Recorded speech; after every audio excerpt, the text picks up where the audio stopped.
Hello, hello. Happy Wednesday. It's episode 200. Woo! Actually, it's pretty crazy to me that we've passed 200 episodes. All right. Yet again, I forgot to post the go live notification, so let me do that real quick. Then we'll get started here.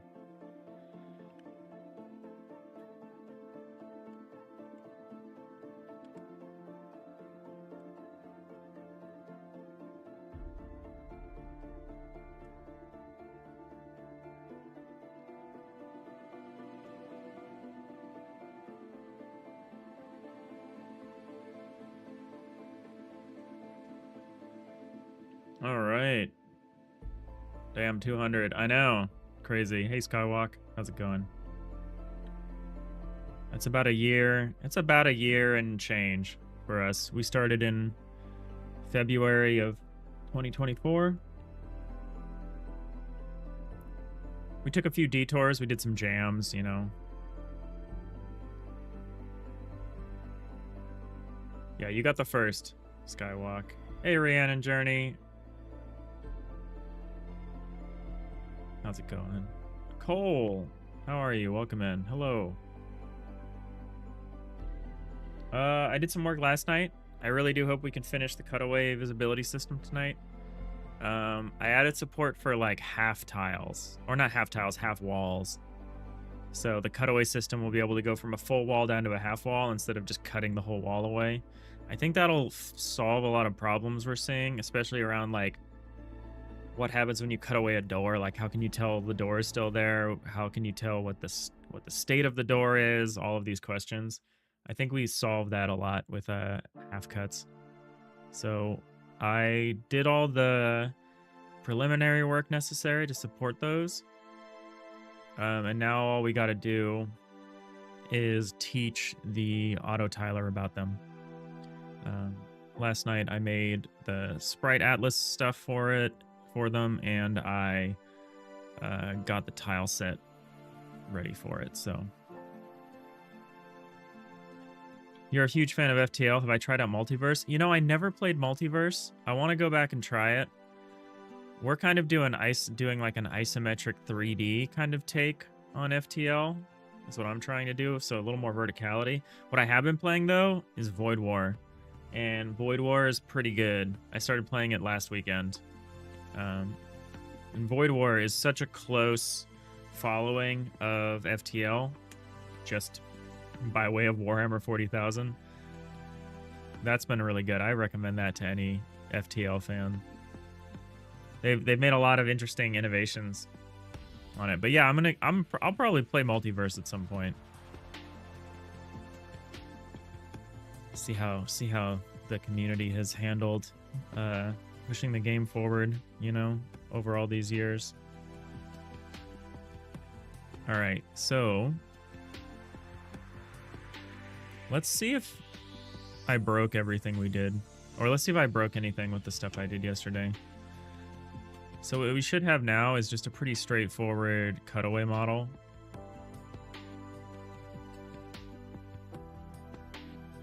It's more minimal than some of the things we've tried. So if I make a bunch of rooms on a few levels,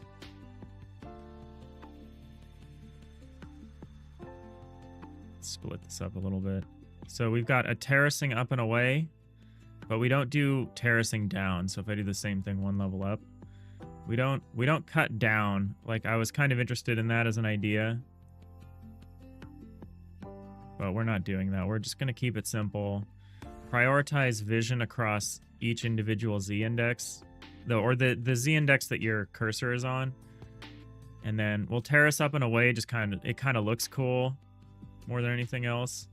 But yeah, right now you can see we're kind of doing whole wall cutaways here. I want to switch to half walls. So instead of cutting this whole wall down to nothing, I want to switch down to a half, except under certain circumstances.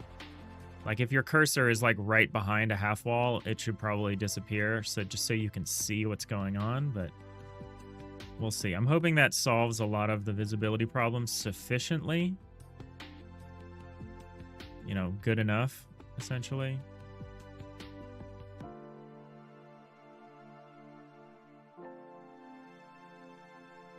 So we're going to try that.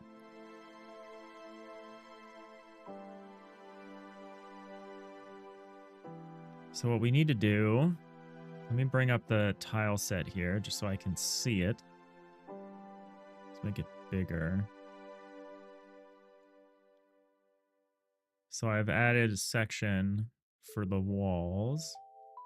I've added a half wall section.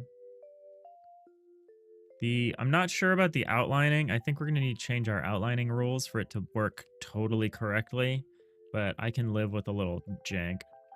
Cole, never heard of Void War? You looked it up, looks great. You have some questions if I'm open to sharing some insights about Godot? Yeah, of course, Cole. Yeah, Void War just came out like 2 weeks ago. It's brand new. So, not surprised you haven't heard of it yet. But I think it's a pretty interesting spiritual successor. If you like FTL, I think you'll like it. If you like Warhammer 40,000, you'll like it even more. If you like that grimdark. But yeah, shoot. Are you a Godot developer?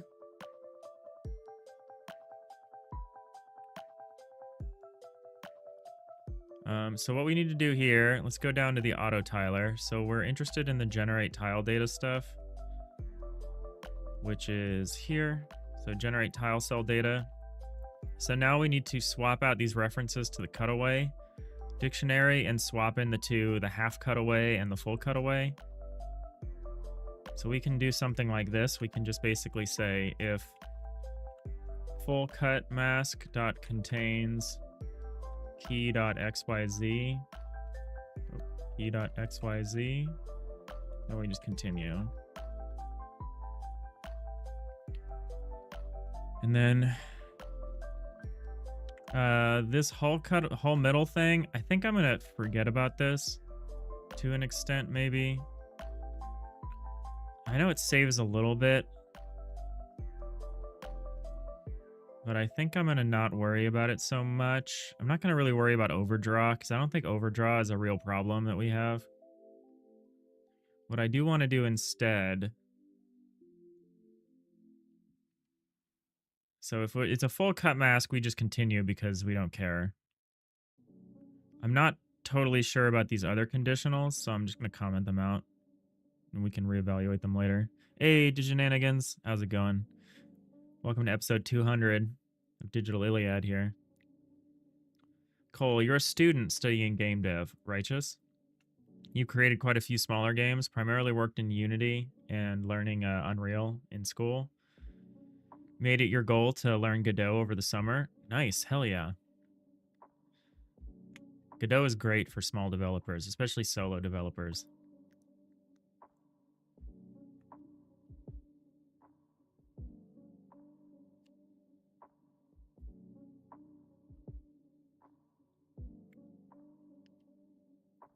All right, so here's where we set the Atlas coords. So should we just put this at the top or should we put it somewhere else? So we're essentially for the floor panels. Actually, the floor panels don't care about the half cut, do they? They do not. So we just do that. Okay, so we're going to continue. We're going to do this real simple. It might look weird, but yeah. Honestly, do we even need to go into the switch case here? Can we just say, can we do it up here? Yeah, so here we have, if cutaways contains key, we can just say, if full cut mask contains key.xyz, just continue. We don't even need to do that here. So I'm just going to comment out the other potential continues, and we'll see if we can reintroduce them.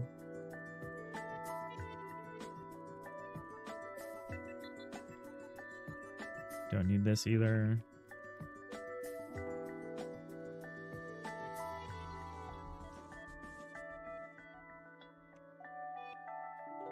You're having a lot of challenges currently with project organization. In other engines, you have explicit components, and Godot has been a shift. It's been tricky to keep things orderly. You find you end up violating SRP very frequently and end up with cluttered scripts often. You're using GDScript though, as C# couldn't do web builds. Do you have any tips for how to structure your projects in the file system? I have gone back and forth on that quite a bit.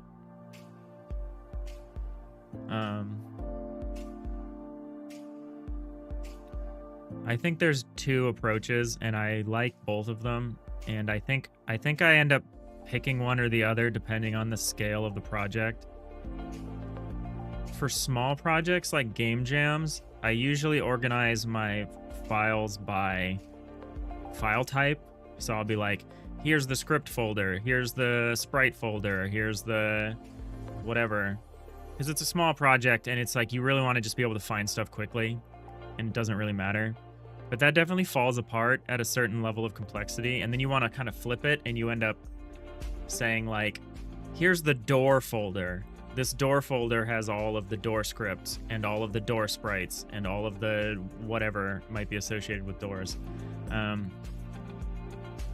understand that organizing Godot projects is kind of confused. It's a little tricky, And like the Godot node system is a little weird when you first start to use it, but there's this fundamental relationship there, which is that a node is a scene. A node can be loaded as a scene, and a scene is just a node. So a node is a scene is a node, is a scene, is a node. Like there's no, like, it's not like Unity where you might have like a prefab and like an object, like, I don't know, and a scene, like, and these are all different things. Like,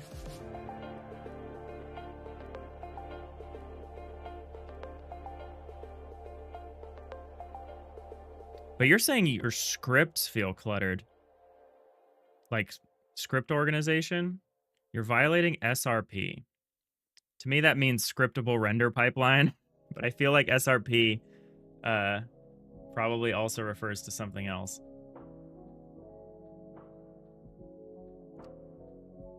But yeah, like,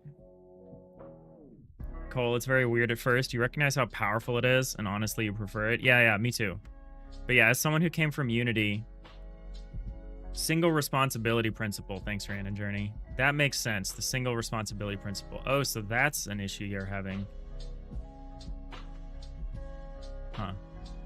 I understand why you might have a problem with the single responsibility principle in Godot, because Godot, it's tempting to like deal with things at a certain size. You're like, I have my node, and everything should be on the node. So you're like, I should have everything, and a node can only have like one script or something on it, right? So you're like, I'm tempted to just put everything I have into one script on the node. But I would encourage you to think about, a node is not just like a game object, like a Unity game object or something like that. A node is also like the components of a Unity game object.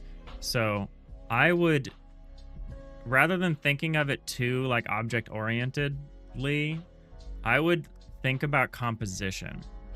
So instead of treating nodes like through inheritance and like adding functionality through inheritance and class extensions, I think a really helpful way is to think about adding functionality to the nodes as like through composition, by treating nested nodes as components of like the root node.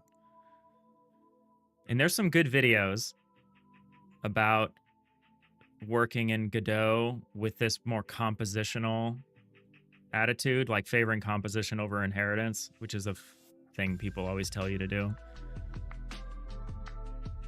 Rhiannon Journey, you're also suggesting breaking out subnodes to maintain that. Yeah. Composition stuff is thinking of it like that, instead of just lumping everything into a node, think about like breaking out the functionality into subnodes.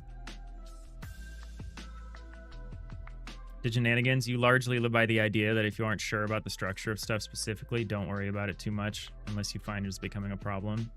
If you encounter that problem, it's easier to identify what you need to solve and can refactor later.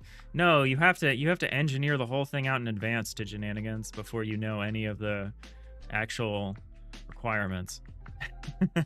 Just kidding. Rhiannon Journey, then you can reuse those node type scripts for all sorts of objects, like a health node that goes on your character and your enemy. Yeah, exactly. Yeah, I think Godot is actually very open and flexible with that kind of idea, a compositional. Let me see if I can find the classic example of this on YouTube. Godot composition. There's a good, yeah, Godot components. There's a Godot Nears video, which is long and like really good. Let me copy it. Copy. I'm gonna put this in the chat for both. Video on Godot components.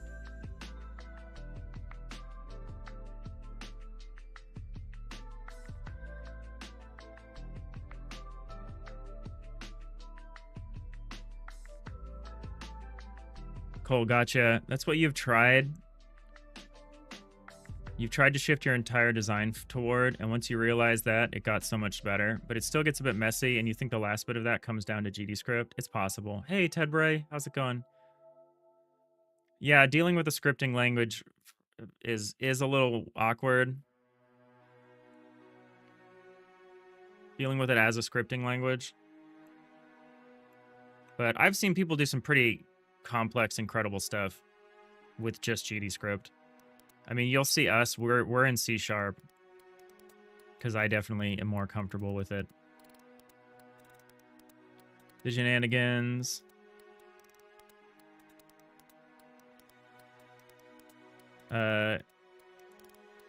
You're not going to echo what I'm saying too much? You can totally do that. You'll probably say it better than me. Breaking behaviors into specific responsibilities that you can either compose together by just setting them as props or by inheriting. In your opinion, composition is better. Some people find inheritance easier to grasp. Yeah, I think the way it's typically phrased is like inheritance is the is-a thing, and composition is has-a. So like some things and situations are more easily modeled or intuited through is-a.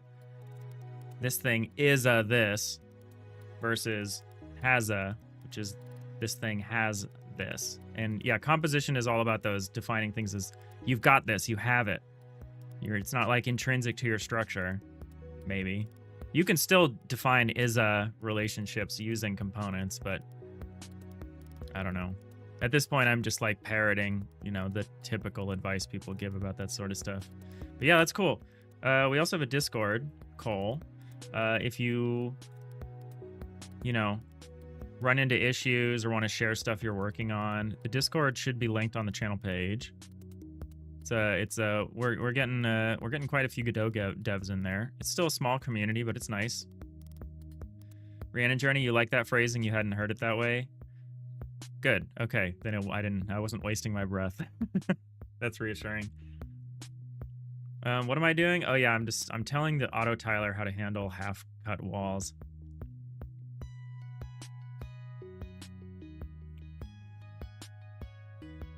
So I initialize the Atlas chords. And then here we can, well, for one thing, let's forget about this. We're going to do a lot of overdrawing if we ignore the hull type culling, but I'm okay with it. I don't think it's going to be an issue. Overdrawing into a tile map is like, whatever.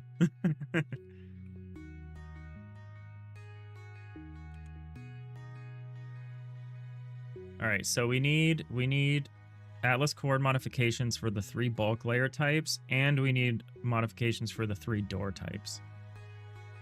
So we need to be able to jump into the right part of the tile atlas. Rhiannon Journey, you do find that all of your traits that you create in PHP are literally prefixed with has X and has Y. Huh.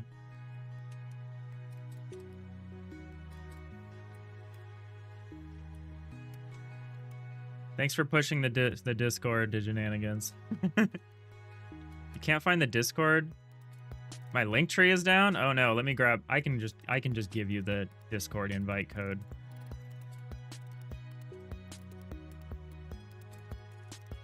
There should be one on the actual channel page itself, but that might not be true. Maybe that's only true on Twitch.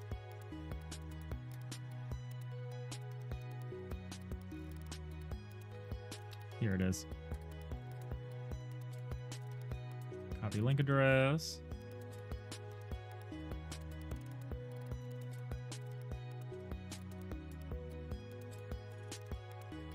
Can't wait till we get to the point where we can have like our own named Discord link, but right now it's just that big mess.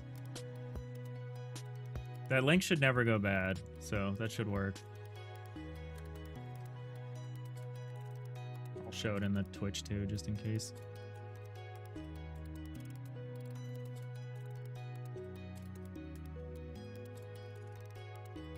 I'm a little concerned about my link tree being down. Oh, Linktree is currently undergoing maintenance. Okay, okay. No big deal. Cool. All right. Well, that's awesome. Yeah, I'd be excited to see what kind of stuff you work on. And always happy to help if you want to troubleshoot or just talk about stuff dev related here. So let's say, set the source ID, and let's say if, well, let's say, yeah, it can just be this. If half-cut-mask.contains key.xyz,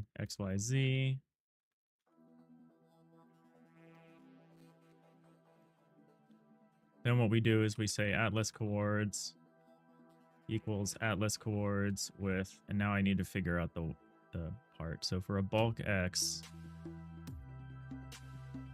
it is 4. You add 4. 4Y, okay.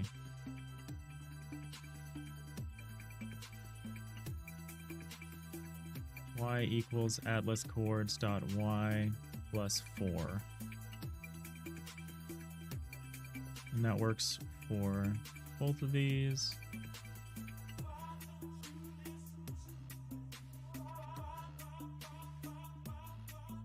I might actually add that at the bottom here. I don't know why.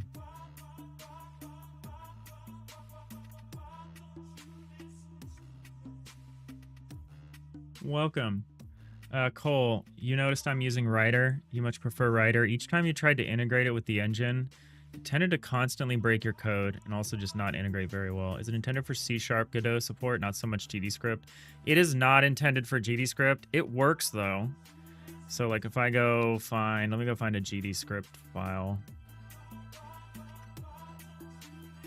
One that's like decent. Let's see. There is a plugin you can add. The support has gotten better. I guess it doesn't really matter which one I try. Tile levels. Tile levels.gd. All right. So if I go in here.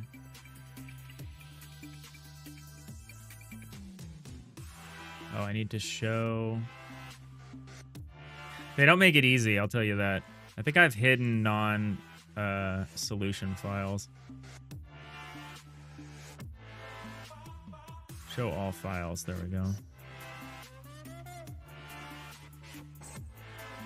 Oh Lord, that's a lot of files.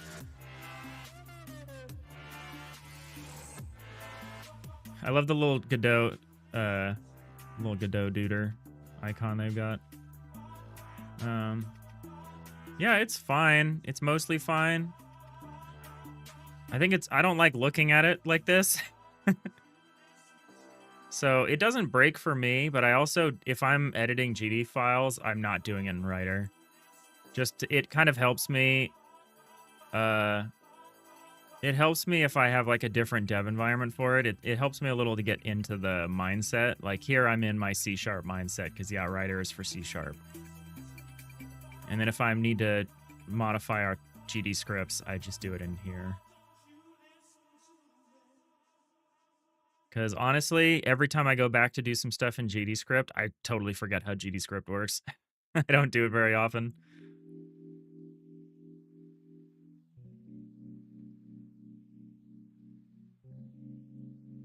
All right, so that should handle the half-cut stuff.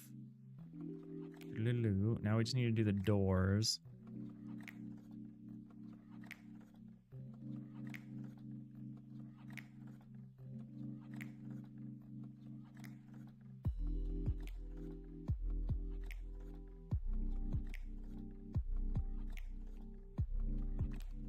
It's kind of dumb, but I'm just gonna do this.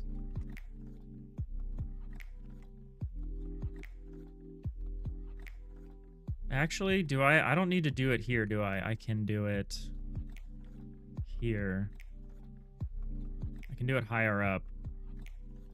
I can say, well, here, if door tile that forms, if the door tile is invalid, we won't even worry about it. If it is valid, let's just do it at the top here. I'll just say if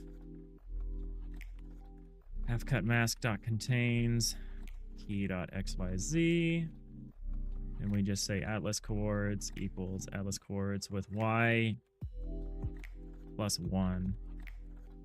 Because that should be true for all of the all of the various... The thing we're not handling is the selection grid, but let's worry about the selection stuff later. Cole, you remember that was a thing you couldn't get working? Since my GDScript file looked great, maybe that's what you're missing. I honestly don't think I have the plugin installed. I'm probably just running on a newer version of Writer. I think they added more Godot support recently. And by recently, I mean the last, like, year or two.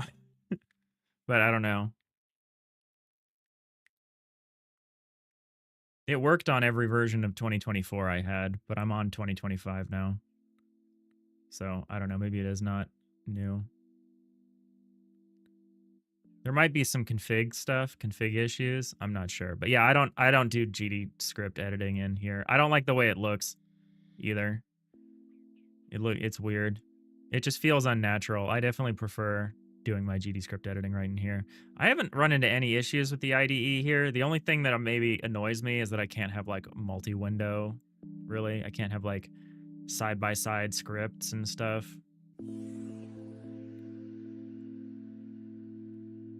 Like I can make the editor window float, but I can't like open multiple versions of it, which is a little frustrating.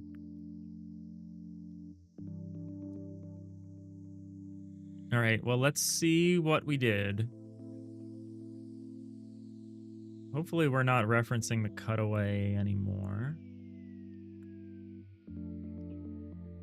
Let's see what we ended up doing here.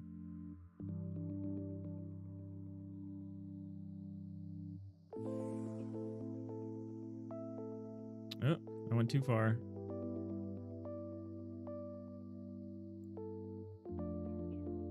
Fix that. So here's something. Oh, I know what's happening. I think the exterior, hold on. Why am I searching down here? I want to search up here. Here we go. Exterior. Cutaway. Can't spell. This is not writing to the full cutaway. It should be.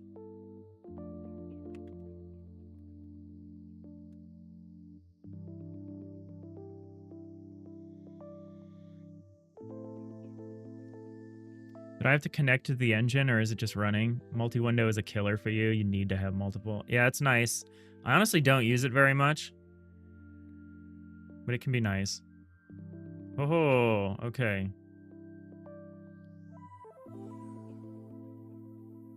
Huh. So what we need to do is say if block coords is equal to cursor coords, continue.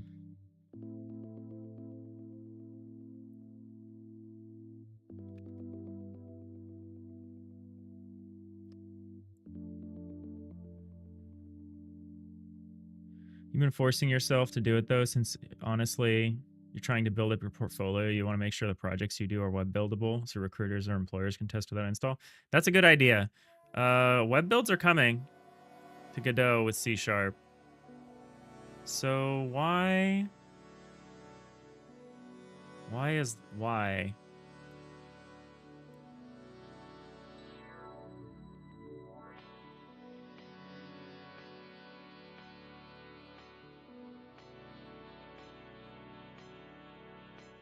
Oh.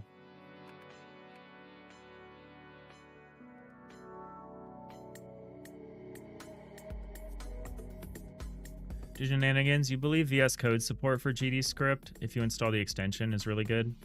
You use Tray, a fork of VS Code. You're building your game in TypeScript using a fork of Godot that has JS tightly integrated.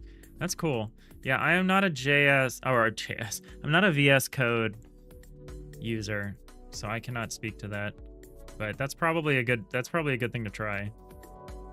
Because VS Code is like king of the oh. Is that helpful? To have the exterior cutaway system work like this?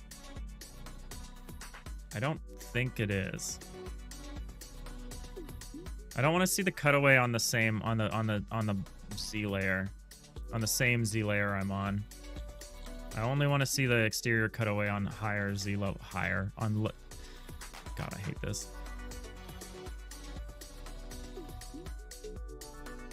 Why did I make it so we count up as we go down? Oh, okay.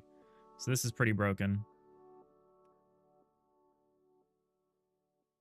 It's trying to do something and failing.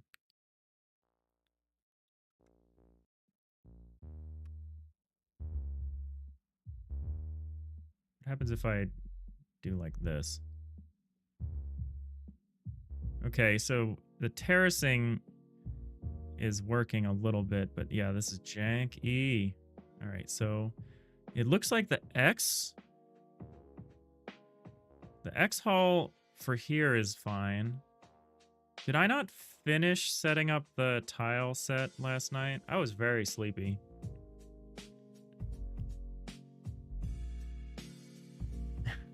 Hey, director.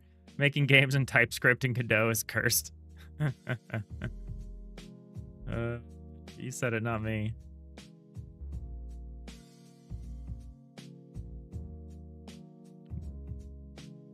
No, DIGITAL project is really cool.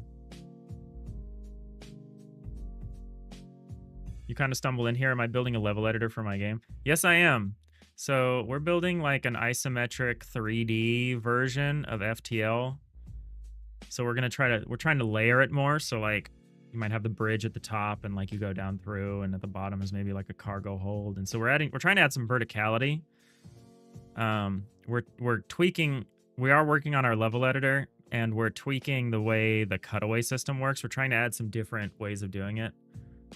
We're trying to add a half wall cutaway, but we just started integrating it and it's definitely misconfigured. So let me see where that might be happening. The middle walls definitely seem to be busted.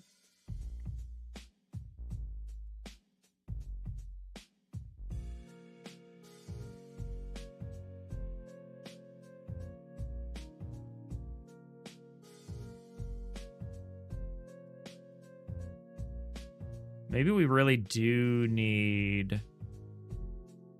So the Z level is being cut away, or the Z face was being cut away, and I think that was the source of the problem. I think if the Z face was being rendered correctly, we wouldn't notice. Let's double check that. Not 100% sure what I was looking at. DIGITAL, you're very proficient in TypeScript. It compiles to pre-built binaries without the need for a just-in-time compiler. You went from using Odin and Raylab to TypeScript and Godot. I really would like to try to make an Odin game someday, but I am not like a proper C programmer. I don't know any of that stuff. Oh yeah, I really don't like this cut away the same Z layer that we're on thing that the system is doing now. That was a mistake to ask it to do that. So the Z, I see what's happening. The Z, I didn't add a half wall for the Z for the floors. Oh, I need to do that. So this part, these dark bands, they need to be moved down. That's why. We are doing a half wall cutaway correctly, but the top part is not being offset down. So that means we need outer floor top. So that means I need to add a new section to this. We could say outer wall top, and we could add another section here. Let's do that. So I don't want to add a new source ID. I know I could just add a new source ID. I don't want to do that right now, because I'm going to rebuild this anyway. This is all very temporary. So what we're going to just do is we're just going to duplicate this layer and set different texture origins for it. Or duplicate this section, copy it down here, and then just treat them a little differently. Oop.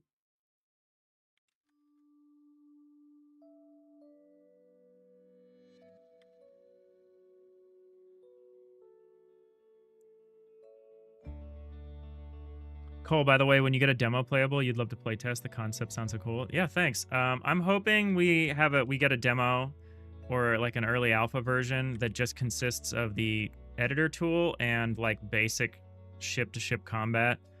I'm hoping to have that up in the next year or so.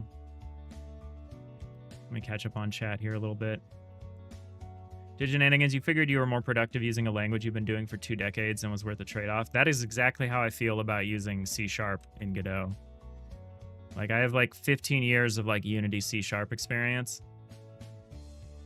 And this has just been so nice because I've actually been able to use all the new stuff that's in C# because I can be on, in Godot, I can just be on the newest version of C# and it just works. It's like amazing.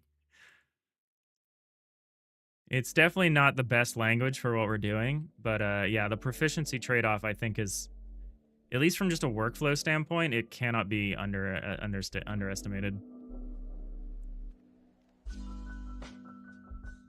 Let me continue. Keep up on chat. Director, you mean fair.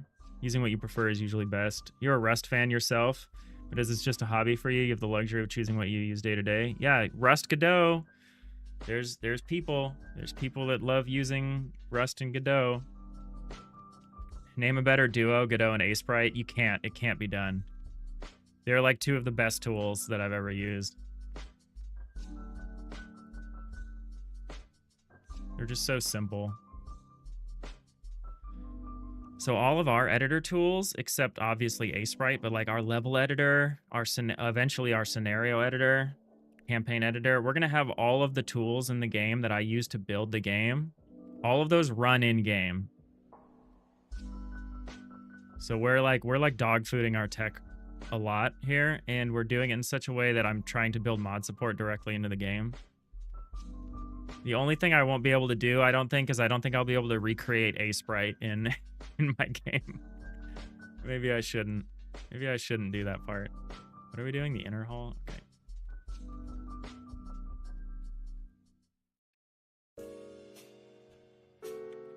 All right, so we've added duplicate sections, which I'm going to just use for a stupid purpose, but it will work, so I think it's a worthy trade-off. So we're going to do this. What's your texture origin? 24? Okay, these are going to be 12 then. So texture origin 12. Now just do that for the other layers. Diginanigans, Rust is one of the few languages you've tried that you just can't get into. You're doing a content authoring tool that has a web front end and Rust back end, and you touch Rust as little as you can. Yeah, I think Rust is cool too, because I'm kind of like an entity component system fanboy. So I think Rust is interesting, because I hear people working in Bevy and stuff, and I'm like interested to try. But I'm also not like a real programmer. Like I'm just like a poser programmer. I spend most of my day doing JavaScript or C#.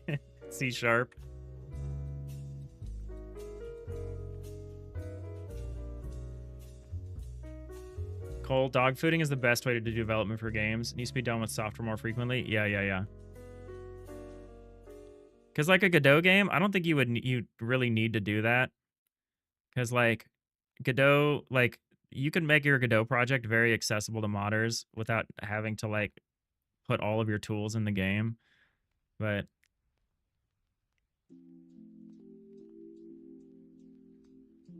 it seemed cool. It seemed like a cool thing to do, so we did it. Well, we're doing it. We're in the midst of doing it. Okay, so now I've added stuff for the floor. So now we need to go to the bulk Z. Bulk Z.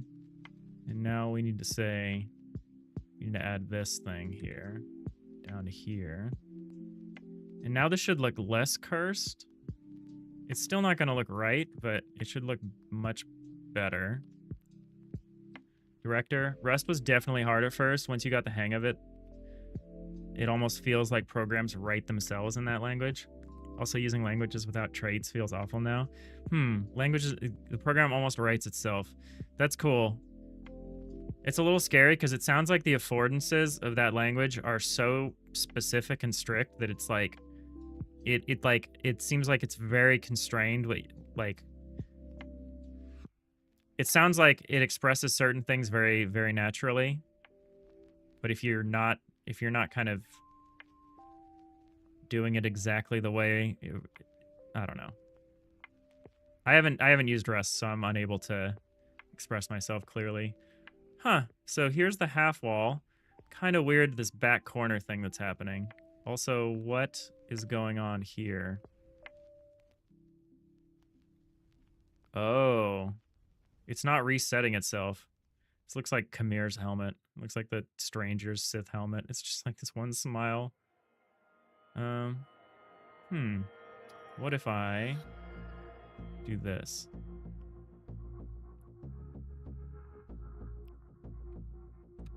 Interesting, interesting. It's not quite what I expect. I want to see a floor piece, up and back one, and I am not seeing it there, but I am seeing a half wall that appears to violate... Oh, no, that makes sense. So half wall, then we go full wall, and then we do full wall after that. Interesting, interesting. I don't love this. It's not resetting correctly when you switch back to an exterior hull piece. How is that possible? It should be just fixing itself. Rust. Oh, I already read that comment. I'm like, oh, we got more Rust stuff. No, Rust is cool.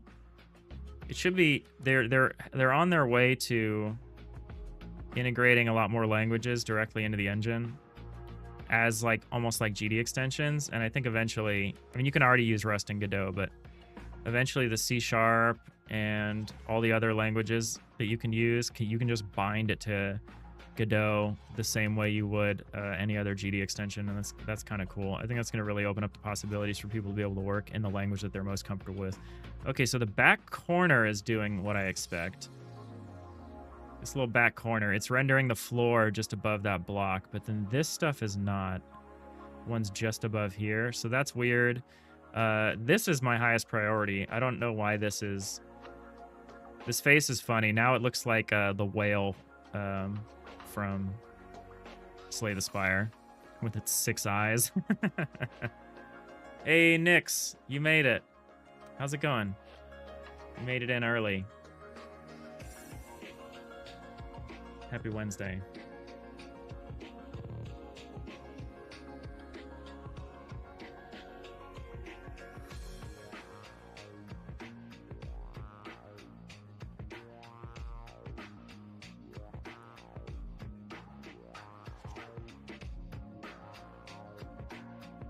All right, so what do I think is happening?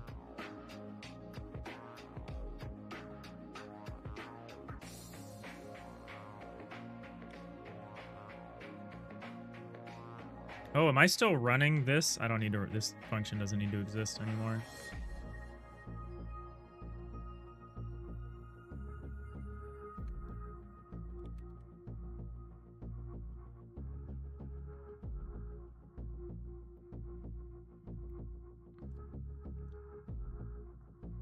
You'd made it in earlier. You were waiting for a Twitch alert on your phone. It never came. Oh, that sucks. Happy Wednesday. Thank you. Welcome to episode 200 of Digital Iliad. Godot through the eyes of someone not very good at game development.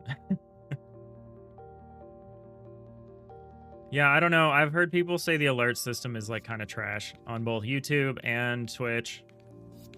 Today was the last work day of the week. Ooh, that's nice. Yeah, I have tomorrow off. There will be no stream tomorrow, y'all. Tomorrow is a federal holiday in the United States. So, yeah, I'll be off. But I do have to work Friday. So, I don't have this mega long weekend. That would have been pretty cool to have. But I'll take a holiday when I can get it. All right, so for some reason, when we switch from an interior cutaway to an exterior cutaway, the tile cell data is not being totally reset.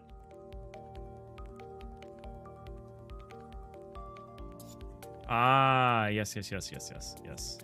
So let's actually do this here. Let's actually... I don't really want to do the reset anywhere else. I want to do it... So merging blocks.try get cursor out block. Try get will fail if it's outside the bounds, right? Yeah. Ava Amelia, thank you for the follow. How's it going?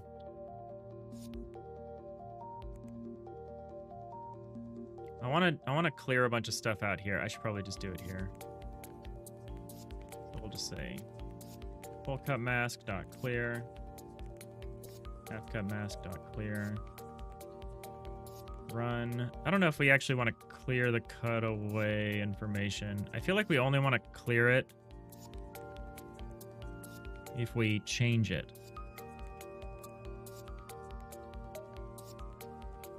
No, maybe we want to clear it every time. Let's try that. Let's see how we like that. In which case I want to get rid of this.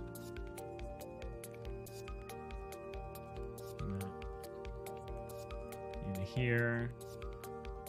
Get rid of the, oh, cursory mask, sure. We can clear that in here. All right, let's see if that fixes the change. Hey, I'm good. We just hit our 200th episode of streaming development on this game, which is an isometric 3D sort of version of FTL, faster than light. I'm working on kind of an editor tool.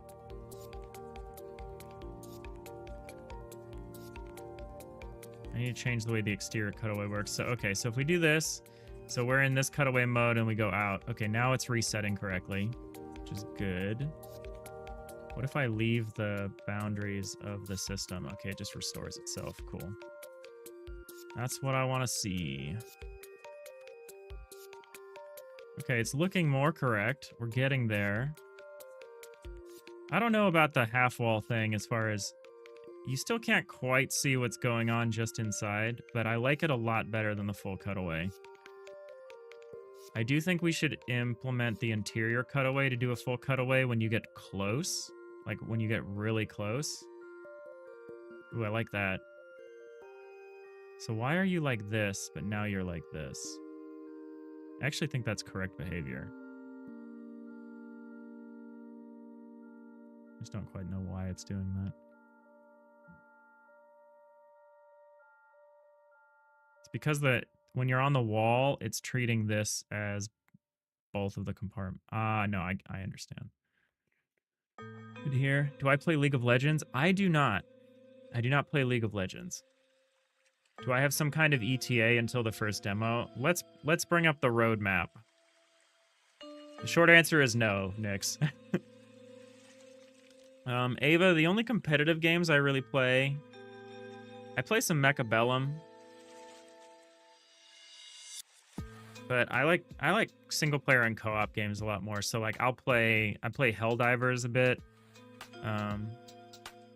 Helldivers, Medieval Dynasty. I just got into Void War.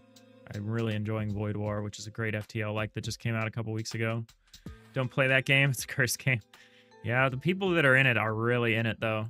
So here's like a basic roadmap I knocked up after GDC this year.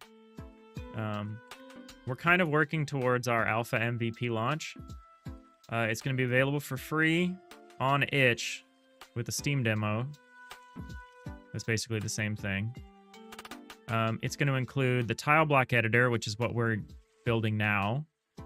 It's going to also have a shipboard simulation, so like crew and power and all that stuff. The simulation of like what's going on at the ship level, zoomed in like in the ship. And then there's a scenario editor, which is just like, it's how you design encounters, like FTL encounters. You have an offer, you may share it. Sure. I may entertain it, and I may not.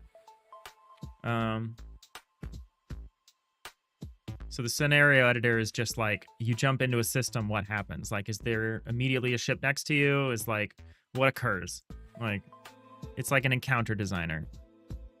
And then it's going to include this thing called the 9-box battlefield, which is the arena where encounters happen, where like ships fight, or like you board outposts, or I don't know, nurse a space whale, whatever happens on the 9-box battlefield. So these are the 4 things we need to do to really get an initial alpha version out. We've only really done the first one. So I'm hoping that we can knock through these in like a year. Is that realistic? I don't know, but it's what I'm aiming for. So I'm hoping to hit this alpha MVP launch in about a year or so. And then maybe hit the alpha full release in like a couple years after that. 2 or 3 years after that or something like that. Because after that, we need to make a whole campaign editor and simulation, and we need to generate a bunch of scenario content, and we need to start thinking about like roguelike run progressions. Like, what does progression over the course of a run look like? Actually, I guess that's not roguelike progression. That's like in-run progression versus like meta progression. Then we have some plans for later for getting it onto early access on Steam. This game is going to be available for free to everyone as long as it's in alpha. And the alpha version will remain free throughout, even once we moved on to beta. So I'm really trying to develop in the open, get as many people testing it as early as possible. The model I'm using for this is really based around Cosmeteer, which had a similar development process. There's actually a GDC Vault video about it that just went up.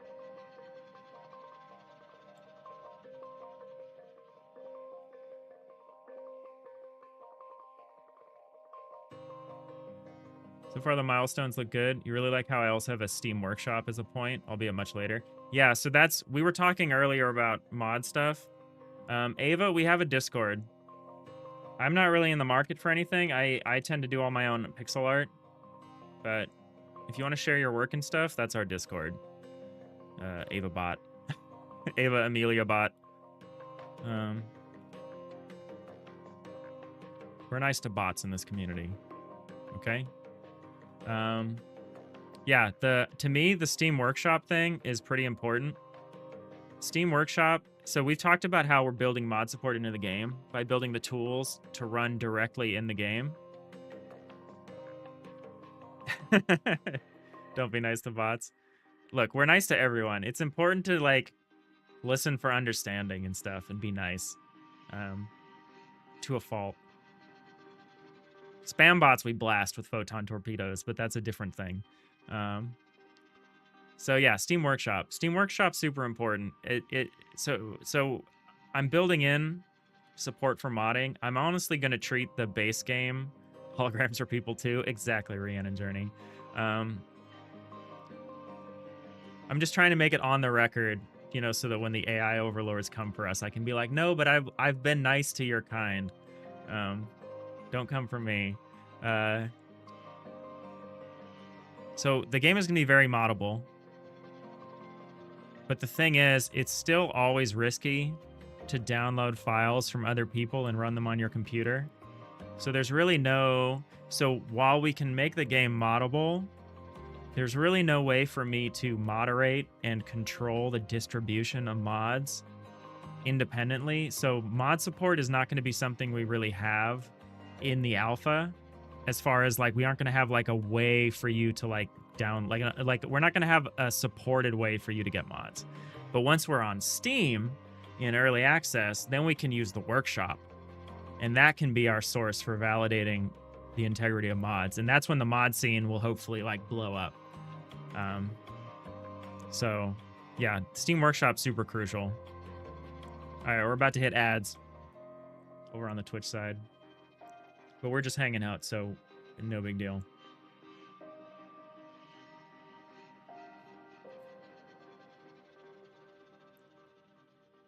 I may go get some more water during the break.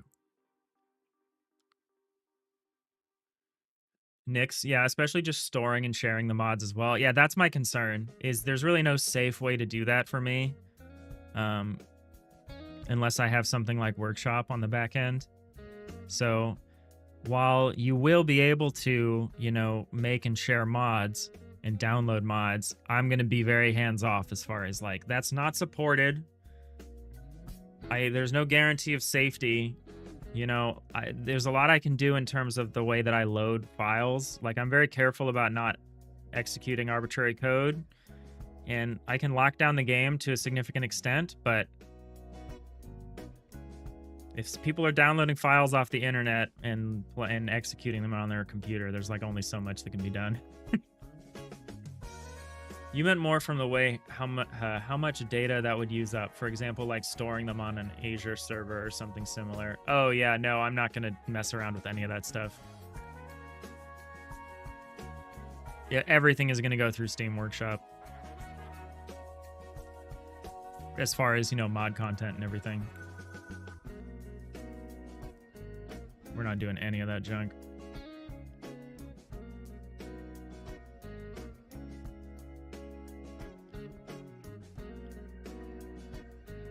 All right, we're in ads. I'm gonna be right back in 1 minute. I'm gonna go get some water.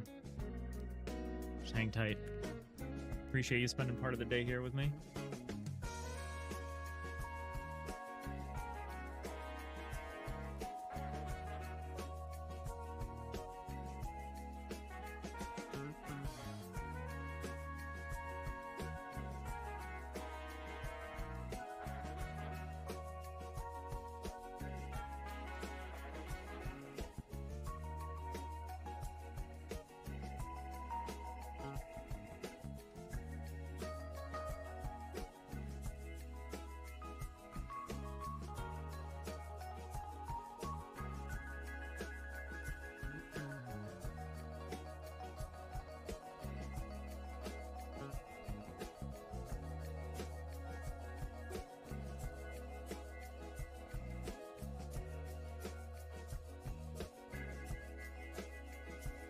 All right, we're back. We're back with water.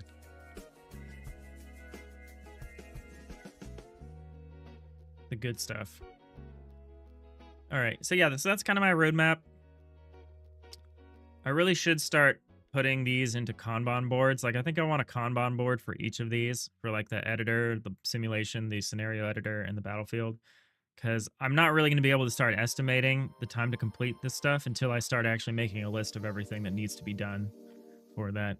And we've been in really a more exploration kind of pre-production phase, but I do kind of know everything that we need to do to finish the editor, so I could at least start that, and I think then we could start moving along, because, you know, if I want to do this all in a year, that means I have 3 months for each of these, and we've definitely spent more than 3 months working on this editor, so we'll see. I'm hoping the clarity of the structure around the blocks and the ships will make the simulation easier, but you know that's never how it works. There's always something unpredictable. Hey, Fusionist, how's it going? Nix, you wanted to add into your project Zomboid mod a way of people sharing their body mod shapes with others, but it would just be so easy for a nefarious actor to spam, download, upload some files. Yeah, that's the hard part. How am I? What's on today's menu? We've implemented like a half cut to the cutaway system. So now instead of like fully cutting away the blocks, we're doing like a half cut.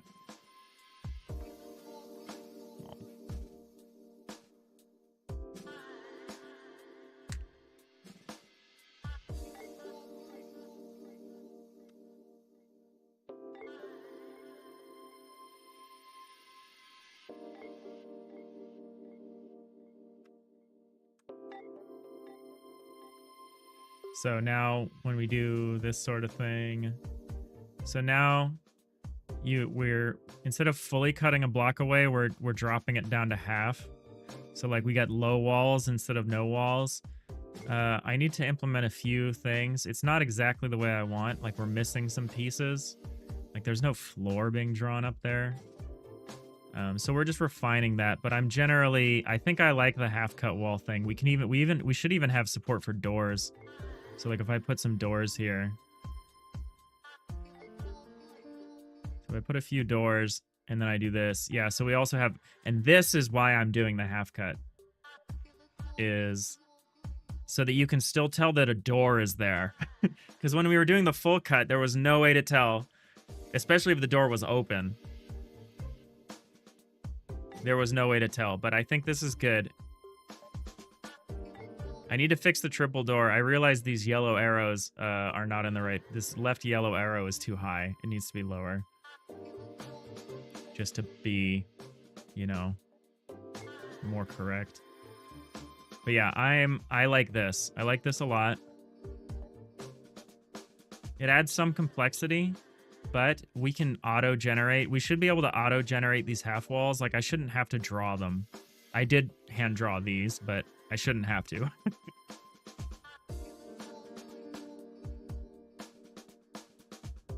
Stream 200. Woo! Thanks, Practical. Maybe keeping the door full and make it somewhat see-through. Yeah, I don't know. I think I'm going to stick with the half thing, and then we're going to add an interior cutaway so that if your cursor got really close to a half cut like this, then maybe it would get fully cut away. But we could also make stuff just render through the walls is the other thing we could do. So, like, if there's someone on the ground back here, maybe we could, like, if they're... The only time we wouldn't be able to see someone behind a half wall is if they were, like, really short. So a regular NPC would be visible, but like if someone was like on the ground, you couldn't see them. So, but you can also like rotate the camera. So I don't know how much I want to worry about that.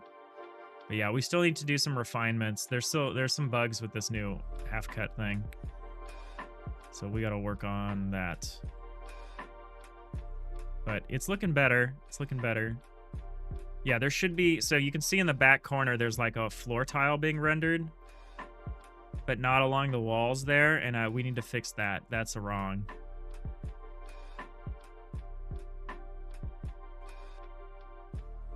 All right, the spam bot, the Discord bot is starting to bother me. Should we hit him with the photon torpedo? Nix.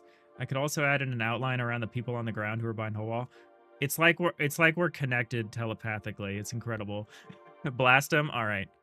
Loading the photon torpedoes. We tried to be cool.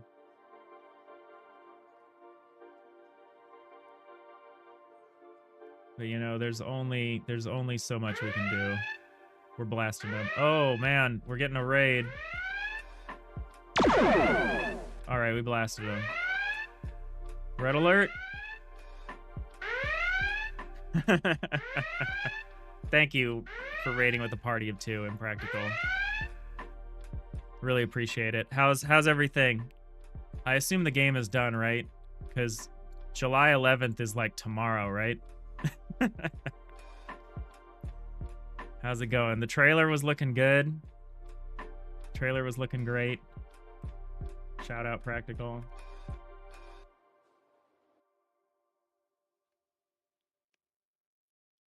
No, it's not done. Oh, you're behind schedule.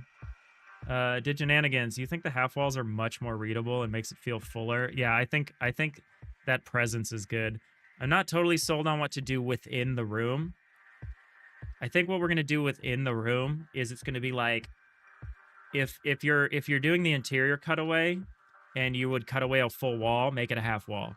If it's already a half wall, erase it completely. I think we want to do something like that. But that might be a little complicated. Why am I doing a lot of these little pinch gesticulations, right?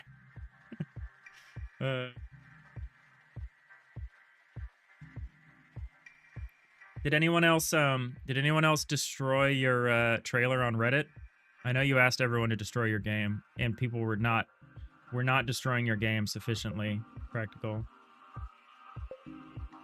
I'm hoping someone really came in and tore you a new one, because I know that was what you what was needed and was lacking. It's that kind of raw criticism. It got destroyed. Good. Okay. It was just a matter of time. I gotta tell you, the internet always delivers. Results are not guaranteed.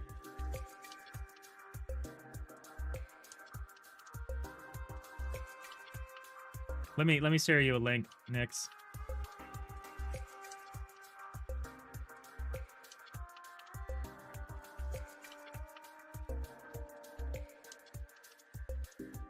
That's Practical's game. Memori. Very cool. It's a Celeste-like. That's what we say when we don't want to say clone. All right, what am I doing? I'm trying to understand why the floor is not being rendered quite correctly in a very specific circumstance. And then we're going to turn the interior cutaway back on and modify it. That's also what we're going to do. Celeste ripoff, according to Reddit. Well, Reddit is not. Reddit is, the internet's very, very fickle. Not a clone, it's a ripoff. That's an important distinction. Because, yeah, people are talking about Void War, which is, like, literally like an FTL clone. And a lot of people are like, this is incredible. This game is so good. The FTL devs had plenty of time to make a sequel. They had 12 years to make a sequel. They didn't do it. Void War stepped in and is delivering us the FTL 2 that we deserve. And I'm like, okay, you guys are celebrating this clone, but, you know, you make a clone for a game that, you know, people don't feel needs to be followed up. They're like, oh, this is horrible. They just ripped this game off. It's like, it's the same thing, but, like, your attitude about it is totally different. It's funny. I'm not going to rant about something like that. Just inspired. You like pixel art games, Nix? Reminds you of that 2D bug game that was pretty popular a couple years ago. I am not sure what game that would be. Should we just get rid of a bunch of these unused functions? I think the answer is yes. I think I want to clean up this file now that we've got a successful alternative here. Yeah, all this junk, get rid of it. All this junk as well, get rid of it. Yeah, let's get rid of like 1,000 lines of code here that we don't need. I'm gonna keep my walk hierarchy function because it's a nice recursive loop. And I might keep this mask abstract. Nah, whatever, get rid of it. We don't need it. Well, that was 1,000 lines cleared. Hollow Knight? Ah, Hollow Knight. Reminds you of Hollow Knight. To be fair, Void War has a distinct enough art style. Oh yeah, the art style is distinct. I love 40K. It's a ripoff of 40K, not FTL. In terms of the art style. But the UI, it's kind of incredible that the UI is identical. With a couple modifications to support some additional features. I like it. I'm enjoying it. Hollow Knight 2 is coming out soon. Oh, hype. It's only been 2 years. Yeah, I don't think it's only been 2 years, Nix. All right, so there's this wall that's not being... It should be getting half cut, and it's getting full cut, and we have to figure out why it's suffering from a full cut instead of a half cut. February 24th, 2017. That's when Hollow Knight came out. Dang. Oh yeah, Hollow Knight 2, that's just Silksong, isn't it? That's the sequel. Yeah, didn't they just stealth? They didn't even announce it. It's just like there's a release date now, right? That's crazy. The release date like leaked. Or I guess what leaked is that it's coming out this year. So I guess it doesn't have an official release date, but that's crazy. People have been waiting that game since 2017. You're gonna head out, Diginanigans? No worries. Thanks for hanging out.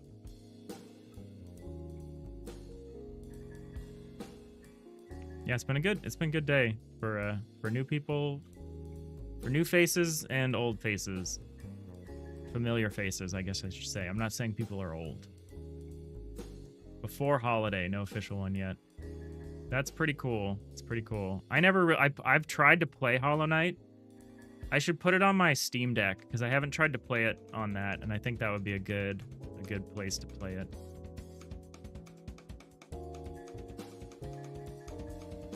That could be a fun Steam Deck game. I don't like Souls-like games. I get basically anytime I die and then die again and lose my quote unquote souls, anytime that happens, it's an instant rage quit. And I'll come back and I'll play it like later, but like it ends the run that day's run for me.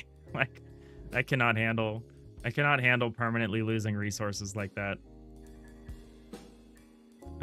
What am I doing? Oh yeah, we're trying to understand why we're fully cutting this one section instead of half cutting it. So we do our first pass to mark off all the blocks within the cursored compartments, except for the back walls. So this hopefully is working correctly. If not, bit.has has any blocks.get block coords minus offset.parts.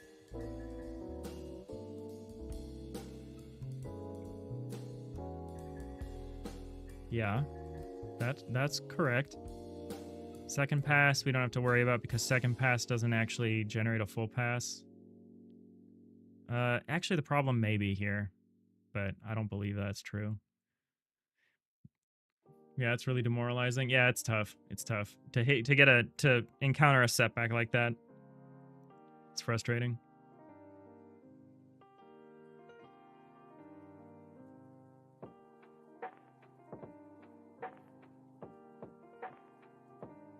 All right, so here's the 3 places we're setting a full cut. So somewhere in here, we're accidentally including this. Oh, are we identifying a half cut location and then adding it to both the half cut and the full cut? That's possible. That's very possible. Oh, it's because y equals 0. So we say block coords plus vector 3i.y times y. So when y equals 0, that means we're... Yeah, that's no good. That's no good. No, that's not when that's happening, because that's forward. Oh, no, that totally is when that's happening. Okay, so if we just... Does that just make that problem go away? Or does that cause some other unintended consequence? I guess there's only one way to find out.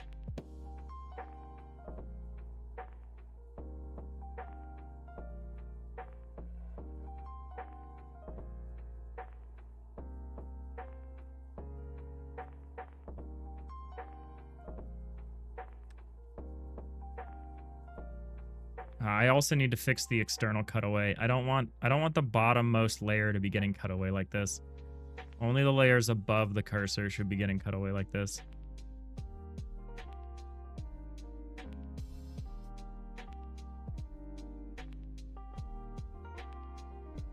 Yeah, that looks super weird. Oh, what?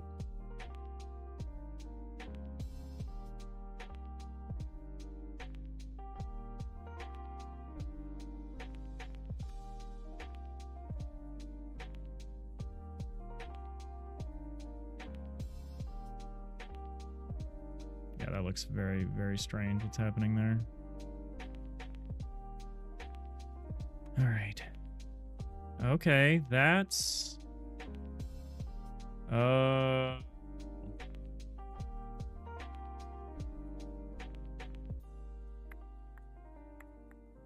Is that what we want to have happen? Let's do this. So let's see this.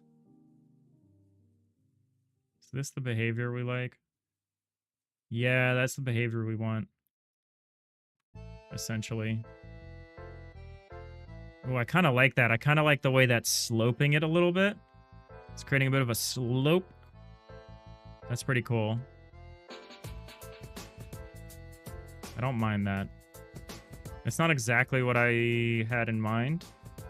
And actually, I should probably change that.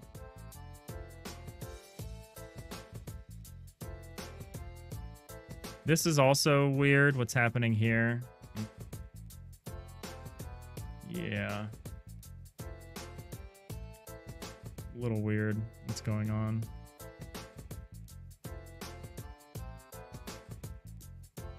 Oh, why is it doing it in the compartment but not elsewhere? Huh. You can kind of see there's like a shift over once we leave the compartment. That's not what we want either.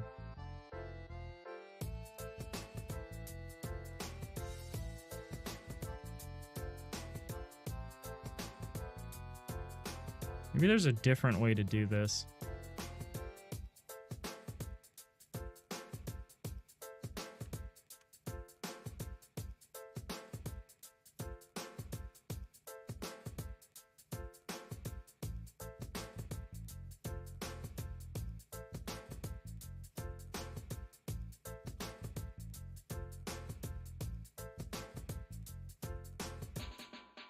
Yeah, so as soon as that's not part of the compartment anymore, it stops doing the half wall thing there. So we need to stop that. We need to not... We actually don't want this little scoop thing happening, I don't think.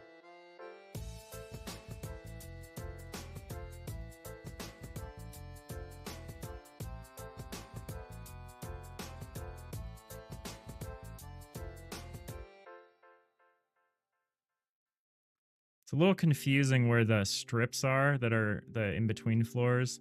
I need to change the outline model a little bit to make it a little more clear what the surfaces are like. Does anyone want to joke about Vibe Coder? Hey, Tara Mazepa. I'm sorry for butchering your name. Yeah, I would love a Vibe Coder joke. Welcome in. Alright, so that's weird. So what do I want to do about that? There's some weird stuff happening there for sure.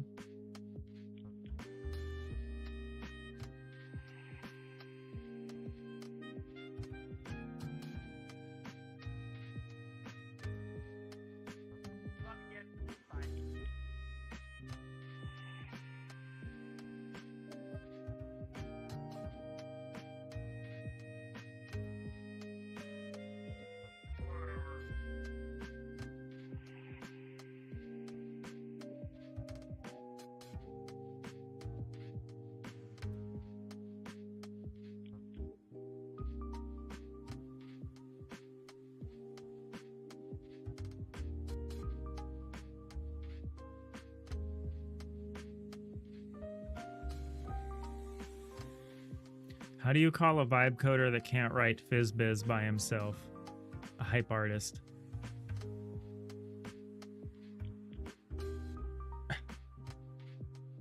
Thank you for that. Nix, you could create some kind of basic topological map. It might help with seeing where the cursor block actually is. Or just some type of line box shading with a gradient fade. Oh yeah, that's something. So we have a selection overlay. I don't use it. And it actually might not work quite right with our current setup, but like we have one. I kind of need it. What I need it to do is I need it to work. I need there to be like a little selection. I need to turn it on during hover so that you at least can see it when you're hovering.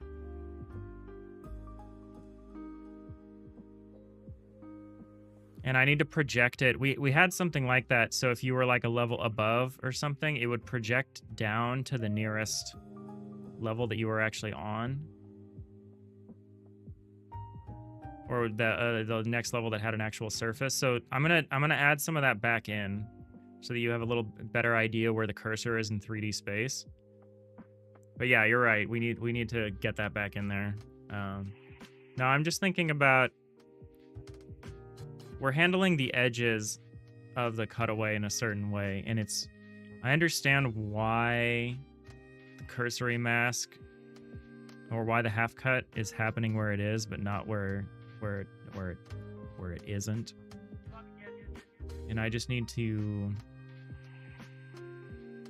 refine that a little bit.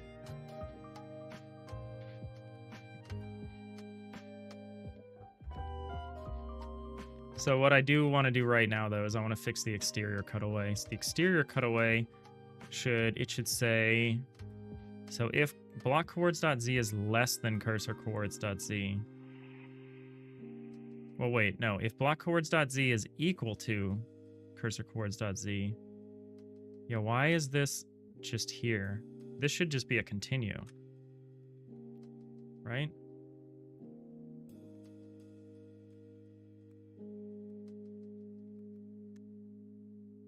That could be cool, but maybe make that into a toggle, as that might be annoying for some, seeing where the below, above levels, same XY position is. Oh no, it's just, it would be like a shadow. So if the cursor was hovering in the air, it would project down to whatever the next solid surface is. And we can do the same thing along XY if we want. So like, it would just be a way of like pinning where the cursor is in 3D space, or making it a little more obvious. And I don't think I would have that turned on much in run mode. It might be an edit time feature just to help you understand where you are when you're editing. I'm not sure. We definitely want the interface to work a little differently in edit mode, but we don't want it to work so differently that like you don't understand how it works. All right. Seems cool having a little circle shadow under it. Yeah, it would be like a circle shadow, except it would be, you know, this kind of a look. I mean, not exactly this, but it would be like this kind of a, it'd be like the top of this, maybe with like a dotted line. It'll kind of follow the cursor around. We should implement something like that soon.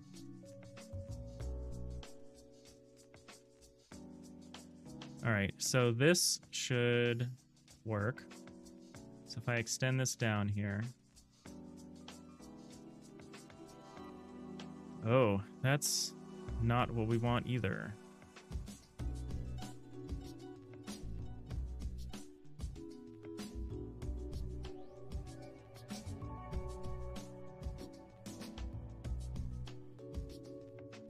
I'm thinking I need to distinguish between a wall cut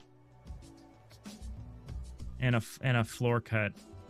I say full cut to mean when the wall is gone, or when the whole thing is gone. And what I should say is like a half cut. So what if I did this?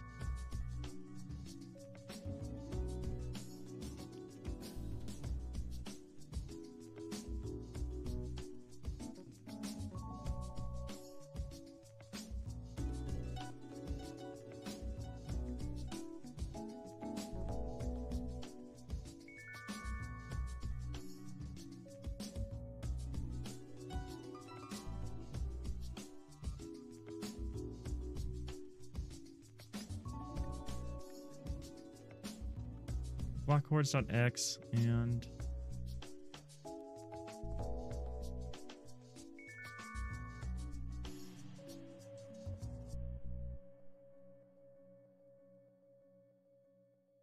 I'm gonna move this up here. I'm gonna try this. Try doing it like this.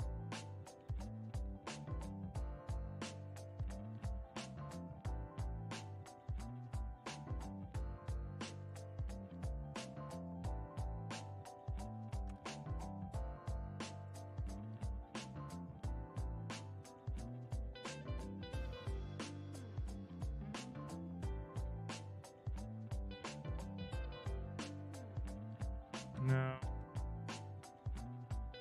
This isn't gonna do what I want. Nix sounds nice. Maybe make it so it also does it when the user is on a level with the floor underneath the cursor. If it's suddenly gone when a user hits the floor, it might look a little bit weird. No, yeah, it'll be there even if you're on the same level, right? So yeah, it will work like a shadow. Yeah. Well put.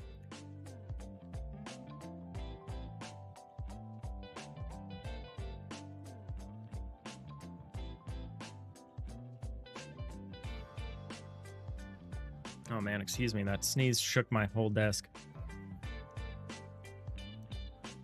All right, so now what have I done?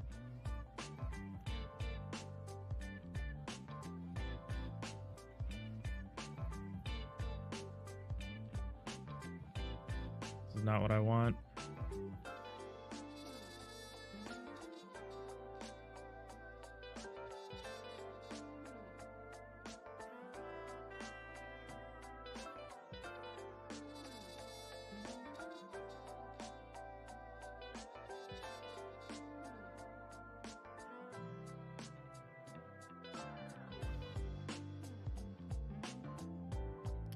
That's behaving weirdly.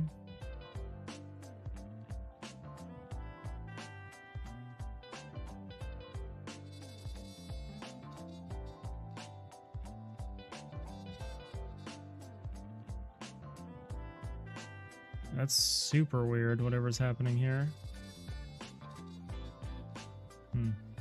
Okay.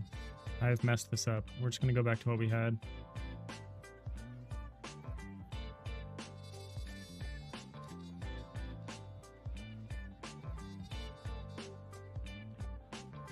Zone tight. Thank you.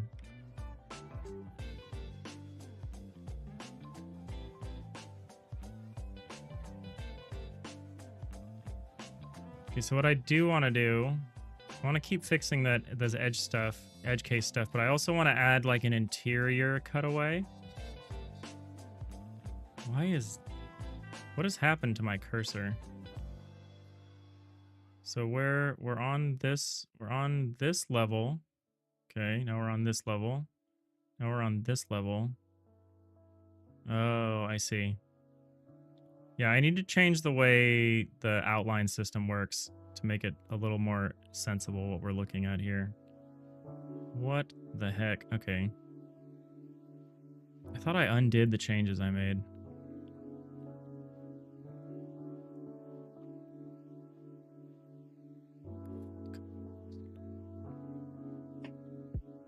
Yeah, the exterior cutaway is still behaving weirdly. So we do this, and I go down like this. Oh, yeah. Okay. So this isn't what I want.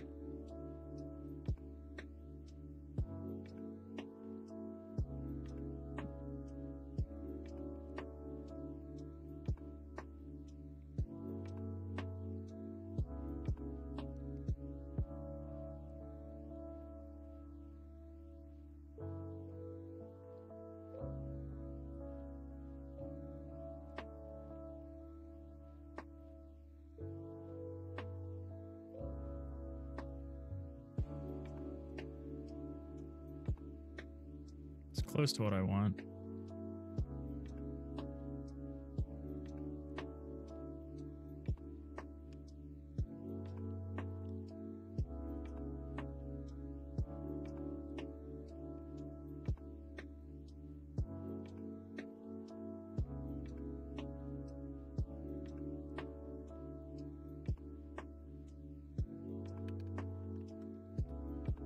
So why doesn't this work the way I expect it to? That's just the rallying cry of all of this, right? Let's try this.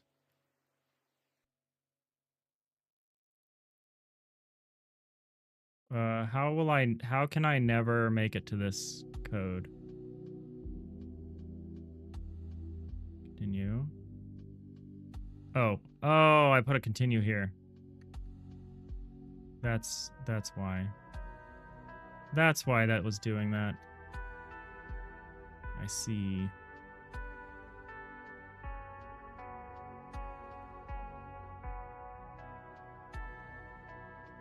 Okay, so this should be the other behavior that we don't want.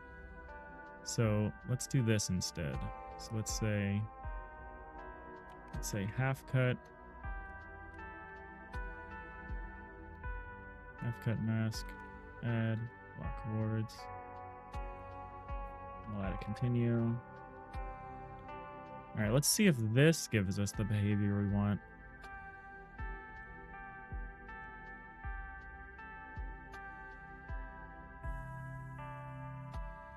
Okay, so yeah, I like that. I like having the bottom floor kind of stay intact. And then if I start drawing like walls, yeah, there we go.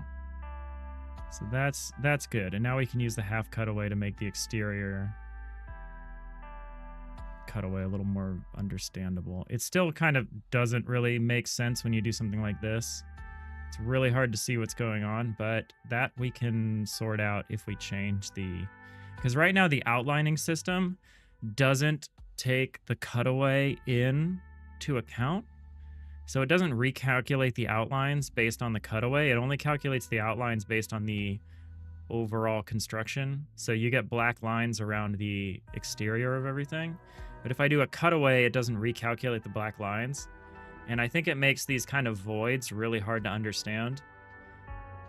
So I think we're going to change that. I think we're going to start making it so that the auto tiler system doesn't ignore, so that it takes into account the cutaway. I think that'll be a little complicated, but I think that's something that we need to do.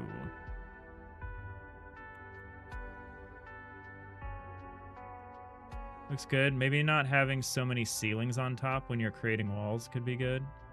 Not having so many ceilings on top. At the moment, there's really no other way to communicate what Z level you're on, though, if I don't, like, retain those. Okay, I don't love this part, but that's fine.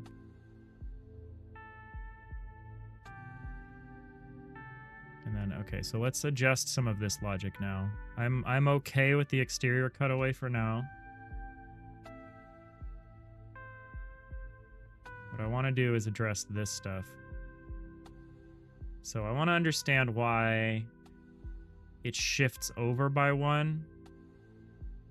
Why the cutaway does when you're not in the cursored compartment anymore.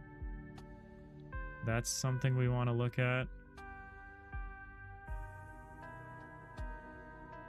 I also don't love this thing where it like just renders the half wall above whatever cursor you're in. That's confusing. We could probably add a special case that stops that.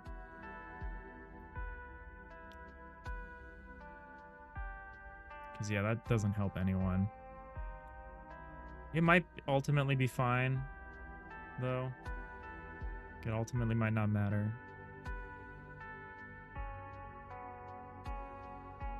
But yeah, let's try to understand this weird little... this one little shift that keeps happening. And then the other thing I want to do is I want to make an interior cutaway. So like if I'm cursoring over here, I want these columns to become half walls.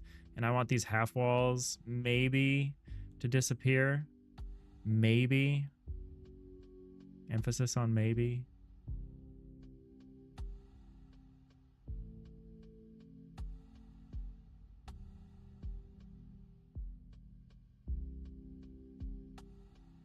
Let's do that, because I know how to do that. You meant more as in when you're click dragging a new wall before, you didn't have any cutaway, or at least only a minimal amount.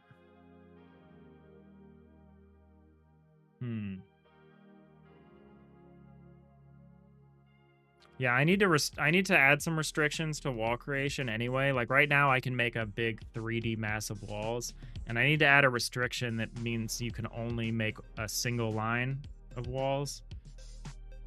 I've left this in just because it helps me with testing. But once we have serialization fixed and we can just save out and we can just have the same test thing and we only have to build it once, then I'll probably remove some of those things. But yeah, these are all good ideas.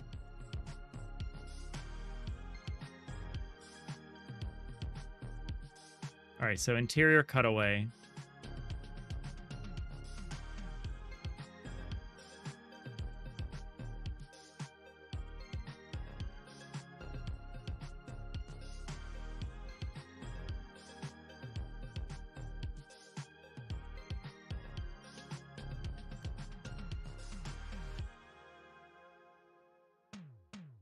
Cursor parts. So what we want to do is we want to say for each block chord in cutaway bounds. Cutaway bounds. Yeah, okay. Cutaway bounds. Block chords equals cursor chords continue. Yes. So we then generate these two blocks. The one in front and the one beside. We ask, why are we generating the neighbors? So we say if not bit dot has any parts. Oh, this is just for the wall. This is not how we're going to do this. We're going to do it like this. We're going to say if block coords, no, not block coords. We want the actual block. Where are we going to get the block? Okay, we can say blocks.get. No, what we're going to do is we're going to say, well, you know what we could do? That would just be the easiest thing to do for now, would be to just half wall cut.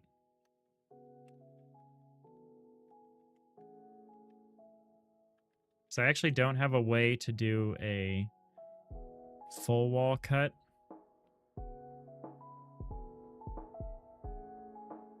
And I'm not sure if I want to support that. So we'll just do it like this. Don't even care about the parts.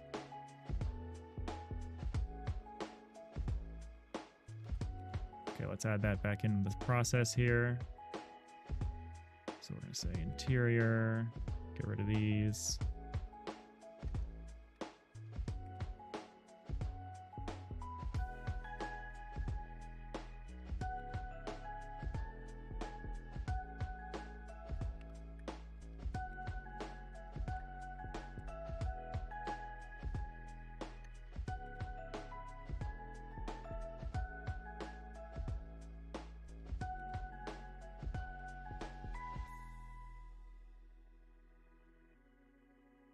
So now if we make some rooms,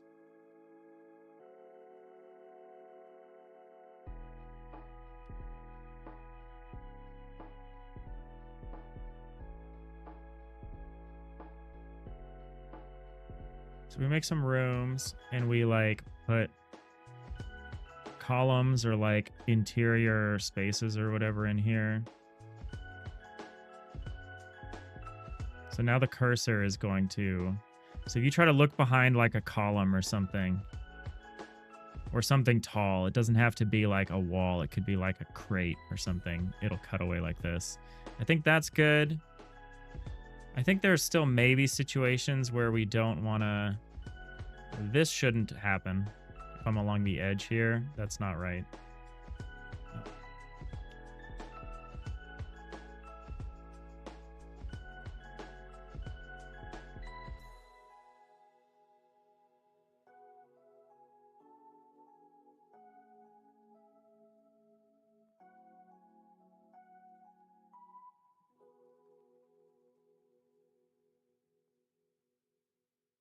I have a way to prevent that, and the way we're going to prevent that is by doing this. Oop, could have just gone there from here. What we're going to do is we're going to say cursor coords plus vector 3i dot 1. And we'll do this.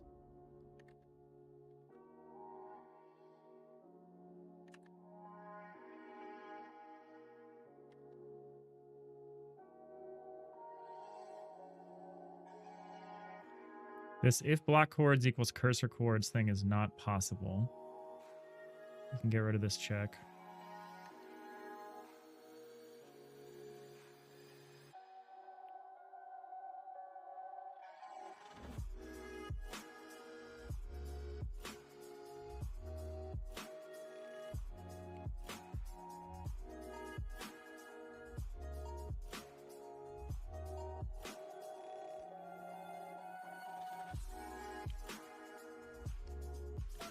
Oh, we crashed.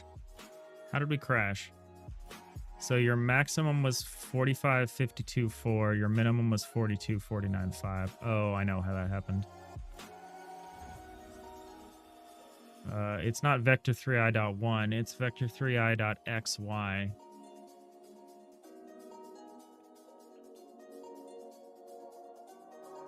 That was my mistake. Oh, and instead of this new vector 3i110, we can just say vector 3i.xy.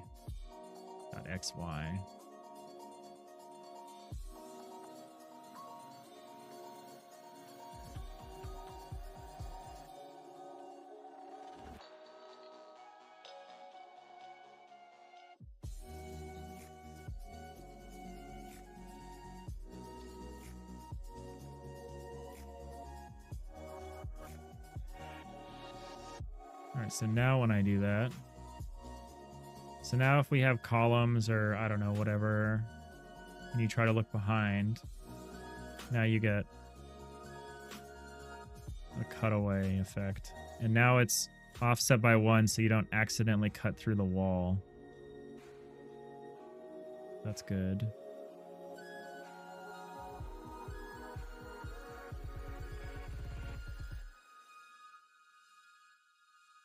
Oh, fascinating. Yeah, I think one of the next things we're going to do is rework the auto tiler to regenerate the outlines given the cutaway. I think that'll just look better in every case.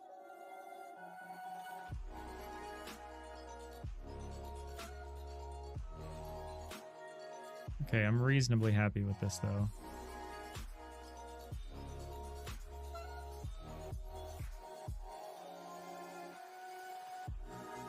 One thing I want to do is I want to change the input mechanism to be more of a raycast and less of a mapping onto a given Z index.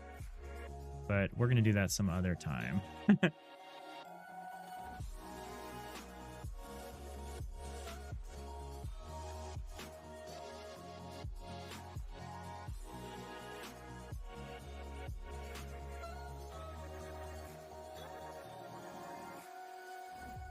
Will this work for cutaways through floors and ceilings? Think something like a warp core that spans multiple levels.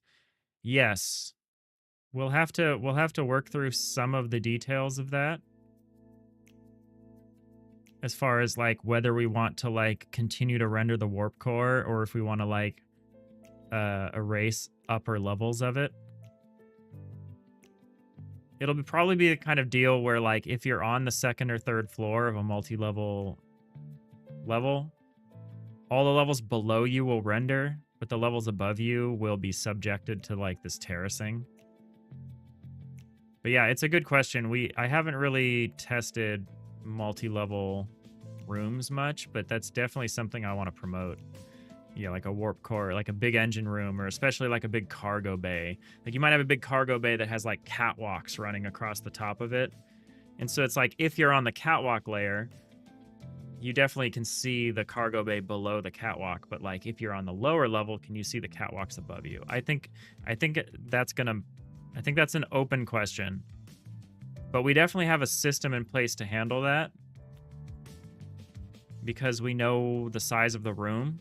So we could treat anything within the room as like a special case, even if it's like a Z level above the level you're on. Catwalk seems like something needed. Yeah. No, I think that would be cool. I think that would be cool. We should do something like that. Do I really not use the cursor at all? Huh.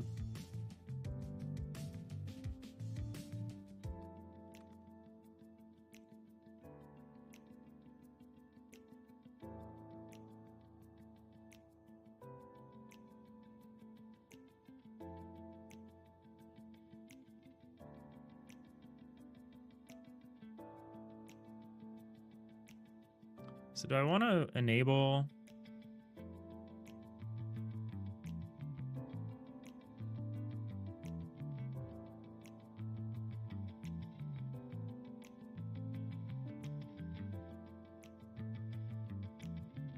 You can imagine engineers working on multiple levels of an engine housed in a single giant room.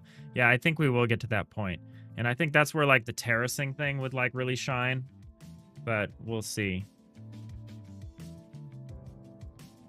We might do something different.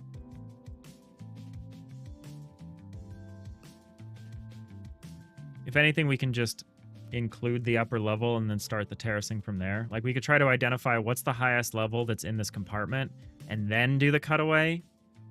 That might work. But yeah, we should start testing multi-level rooms soon. Nix, I mentioned before that I will be able to board other people's ships to fight. Would there also be friendlies that you can board and, for example, trade with them, make them join your group? Also, how would trading in general work? For example, you could couple with another ship and have your people carry things over, or would that just be implied and instantaneous rather than having your ant colony carry stuff over? I think we will do a walker model, which is like if you want to move something from A to B, someone literally needs to go over, pick it up, and move it, as opposed to like a more simulation model where it's just simmed or handled statistically or whatever.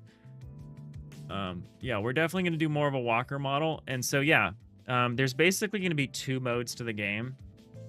I can show you very roughly kind of what that looks like. Emphasis on very roughly. Let me open this file here. Not trading, but like as far as going into the zoomed in mode versus the zoomed out mode. So there's basically 2 control modes.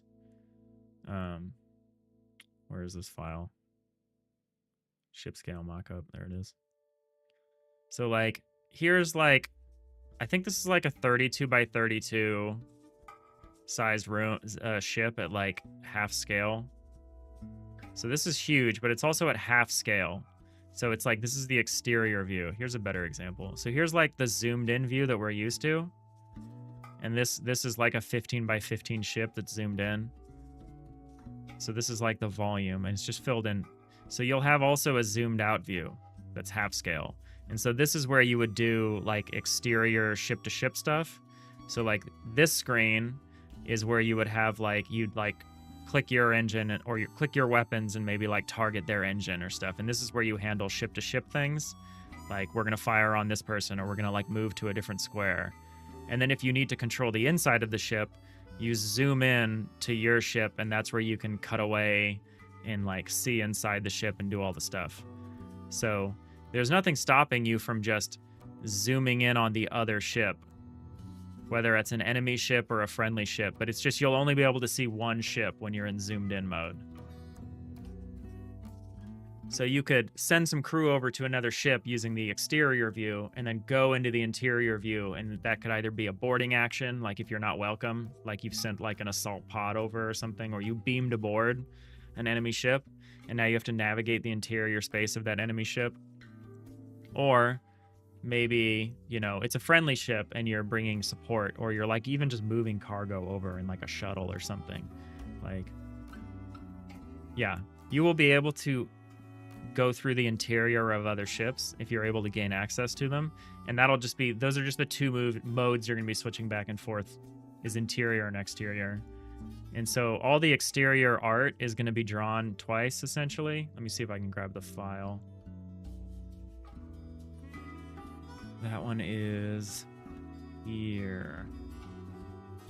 So like, I have these like full scale pieces, like all this stuff, all these angular pieces that I'm trying to add to the tile set. And then you also have half scale versions of everything. So the exterior of the ship will be renderable at half scale. The interior of the ship will only be drawn at full scale. Maybe I'm still going to need to handle situations of like, what if someone's blown a hole in your ship and you can literally see into it while in the exterior view? Then yeah, maybe I do need to draw half scale versions of everything just in case. But my system works okay at half scale. Like full scale and half scale are okay. Quarter scale kind of breaks down. I don't think we can do really anything at quarter scale. I've tried. Sounds cool. You can imagine EVAing out like 100 of your people to just start breaking down another ship. This isn't Cosmoteer. You're not going to have 100 people on your ship. You might have 12. It's going to definitely be smaller scale than like a game like that.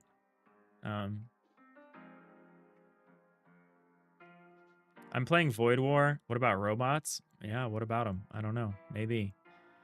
You're still not going to have 100 of them. And that's just like a cognitive load problem. Because like, I've been playing Void War or Mechanites. I've been playing Void War, and Void War is really cool. But one thing Void War does is like, here, let me show you. My friend sent me a picture of one of their runs. And there's like 1 million people in this. Let me download this file here.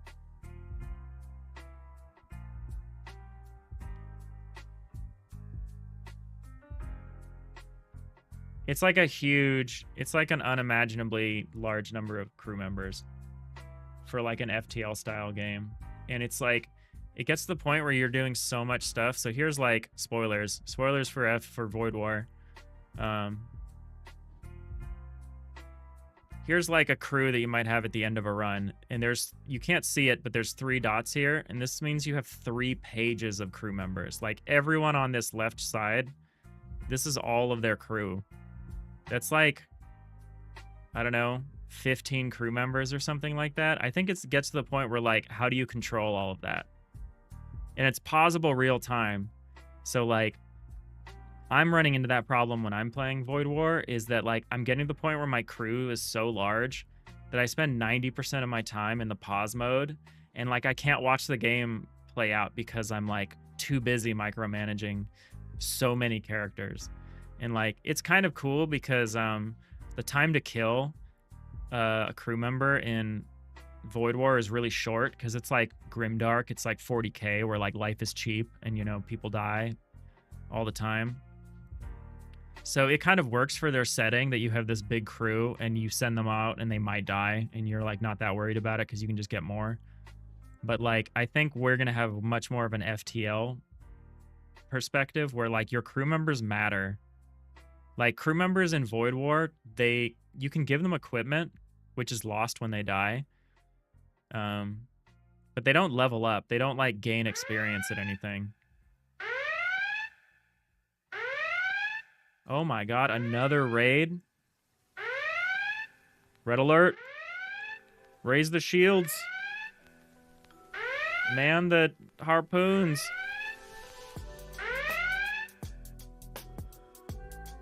We got developer Ezra and their pirate ship hoving into view here.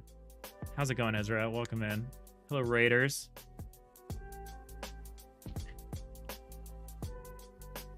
Hey, Temptic. Welcome in. Long time. How's it going? Cooley Draws. How are you all doing? How was the stream? What was on the menu today? I'm good, Temptic. This is episode 200 of Digital Iliad. We did it. Took about a year and a half, but we got there. Your raid message is just strawberries. Your strawberry emotes are so good. I don't understand why or where or...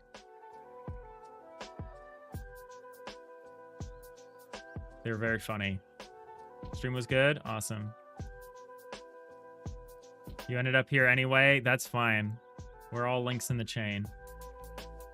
You got your weapon switching working with your rogue mining? Nice, nice, nice. Sweet. That's really great. Oh, you did that yesterday. Oh, you started another project yesterday. Is that your third, by some counts, third game project? That puts you at 5. That's a lot. Good luck to you. I feel blessed sometimes that I don't have a lot of game or project ideas. By the way, Raiders, welcome in. This is Digital Iliad. We are working on an FTL-like style game that's made in Godot. It's more of like an isometric 3D game, so we're tackling a lot of interesting technical challenges around that. So yeah, if you like isometric and you like pixel art and all that stuff, and you like Godot, hopefully you like hanging out here too. I know Ezra's got all of that stuff. This one's for revamping your deck builder tutorial. Oh, cool, cool. Yeah, you gotta, you know, evergreen content doesn't stay evergreen forever, right? You're making a deck builder tool, template, plugin, pattern. You're making all types of card games as a test. Nice. Oh, you made a Balatro like yesterday? MTG and Slay the Spire next? Oh yeah, just knock out a quick MTG. No big deal. That's really cool. That's really cool. All right, well, you raided in just in time for ads, so rip, sorry. But we're hanging out. We're finishing up some work on our cutaway system. We've made a bunch of changes. There's some little issues on edge cases that we're not super happy with. Watch me just start showing this off. I'm just going to show it off while we're in ads, because we're not going to do anything. Ezra is gonna be fun. You gotta have a good one. You gotta go to the gym. Oh, you gotta go to the gym. Thanks. Enjoy. Don't skip leg day. Enjoy your time at the gym. You gotta fulfill all those squat channel point redeems. So we can make these like 3D spaces. We've kind of messed up some things here, but don't worry about some of the exterior cutaway stuff. So we can make this like interior 3D space. And we can like, if it's a busy space, like it's got a bunch of like cargo or walls or details or stuff like that. Oh, I forgot that 3 block thick spaces don't work anymore. So we've got like an interior cutaway that we've added. We've switched to doing half wall cutaways instead of full wall cutaways, which I think has a lot more context to them. We need to redo the outlining because I'm noticing some missing outlines based on the cutaway. And then the other thing we've got is we've got kind of a terraced effect if you're doing a cutaway of a room. So you cut away this room, we finish the room, and then it'll terrace up and away. And I don't totally, there's some issues with the behavior that we get from these cutaways.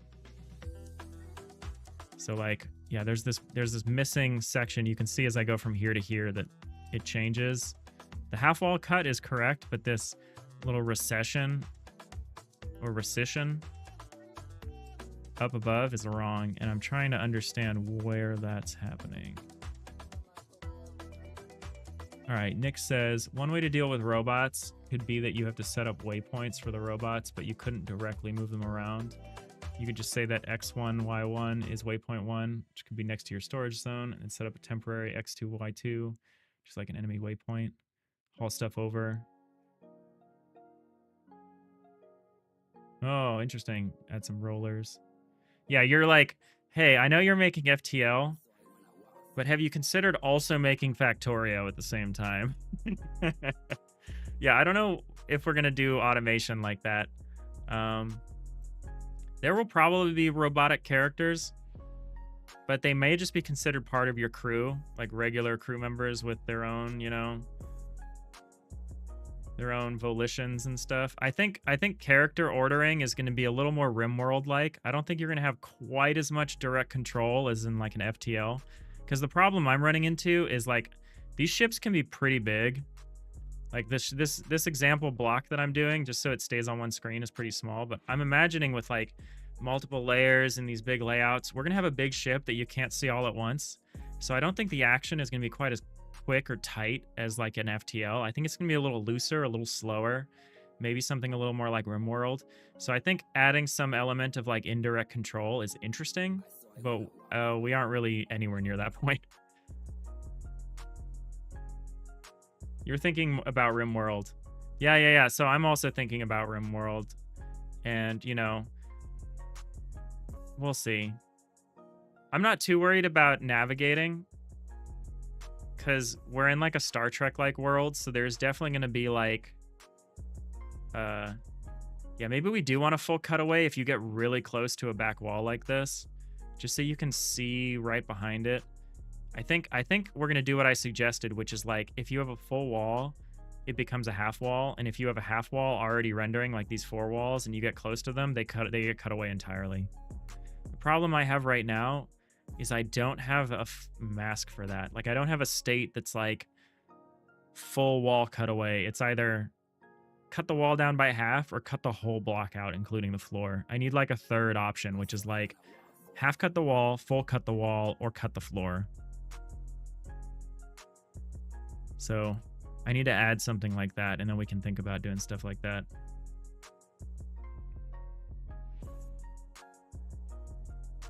I mean, maybe you're onto something, Nix. Maybe you have an idea which is right, which is like, if I'm concerned about the cognitive load, I was showing off Void War, which I'm really enjoying. This is a picture a friend sent to me of their ship that they won the game with.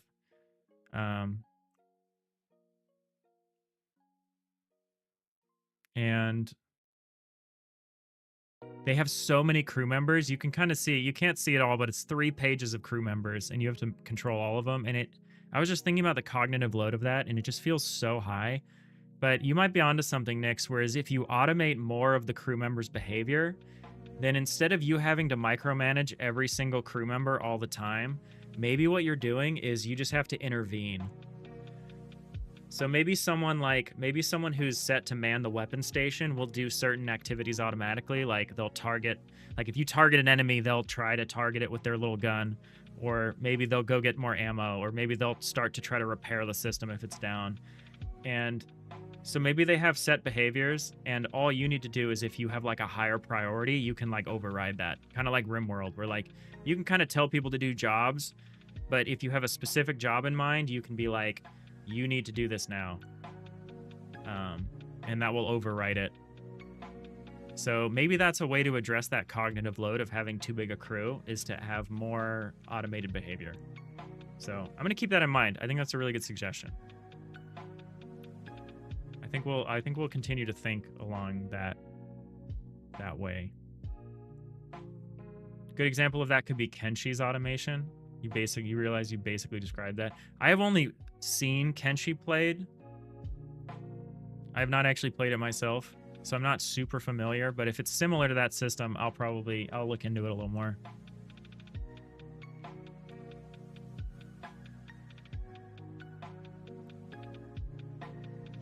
So why do I think that cutaway is being weird?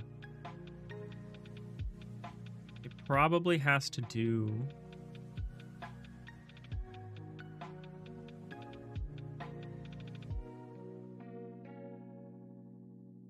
So we say if cursory mask contains that,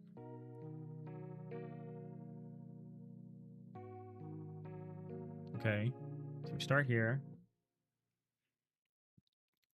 then we iterate.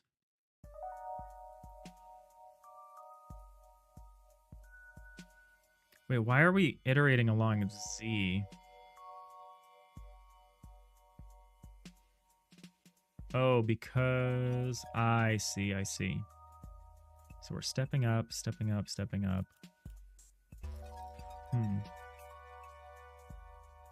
Yeah, that little edge case that we're encountering, I'm not quite sure where that's happening. I need to take some time to look into that.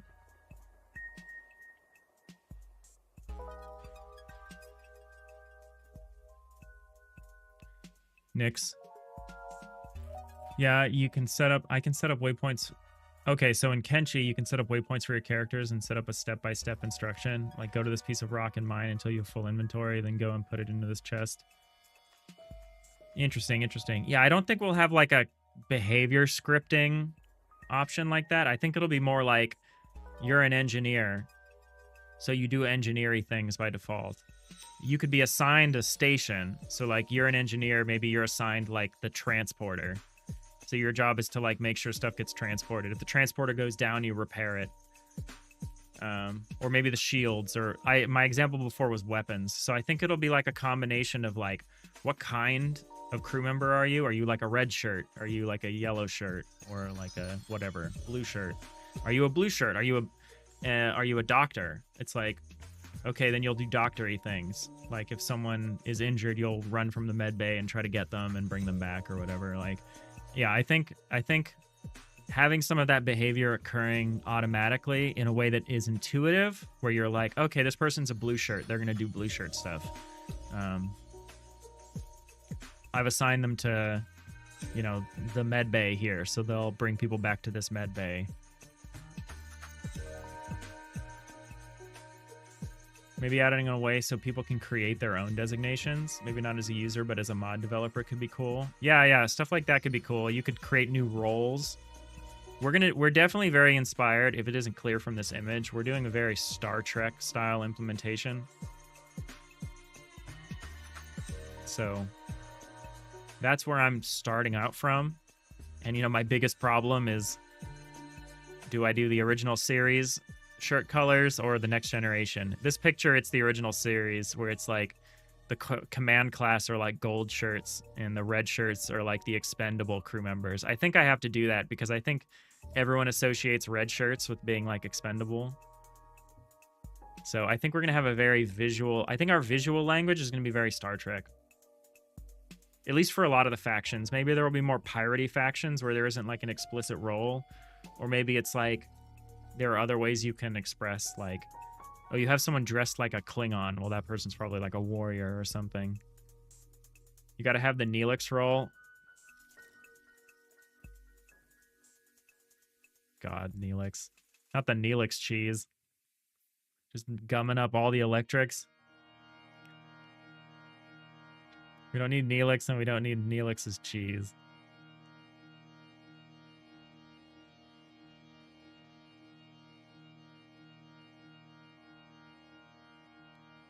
Yeah, there's some fun stuff. There's some fun stuff we could do.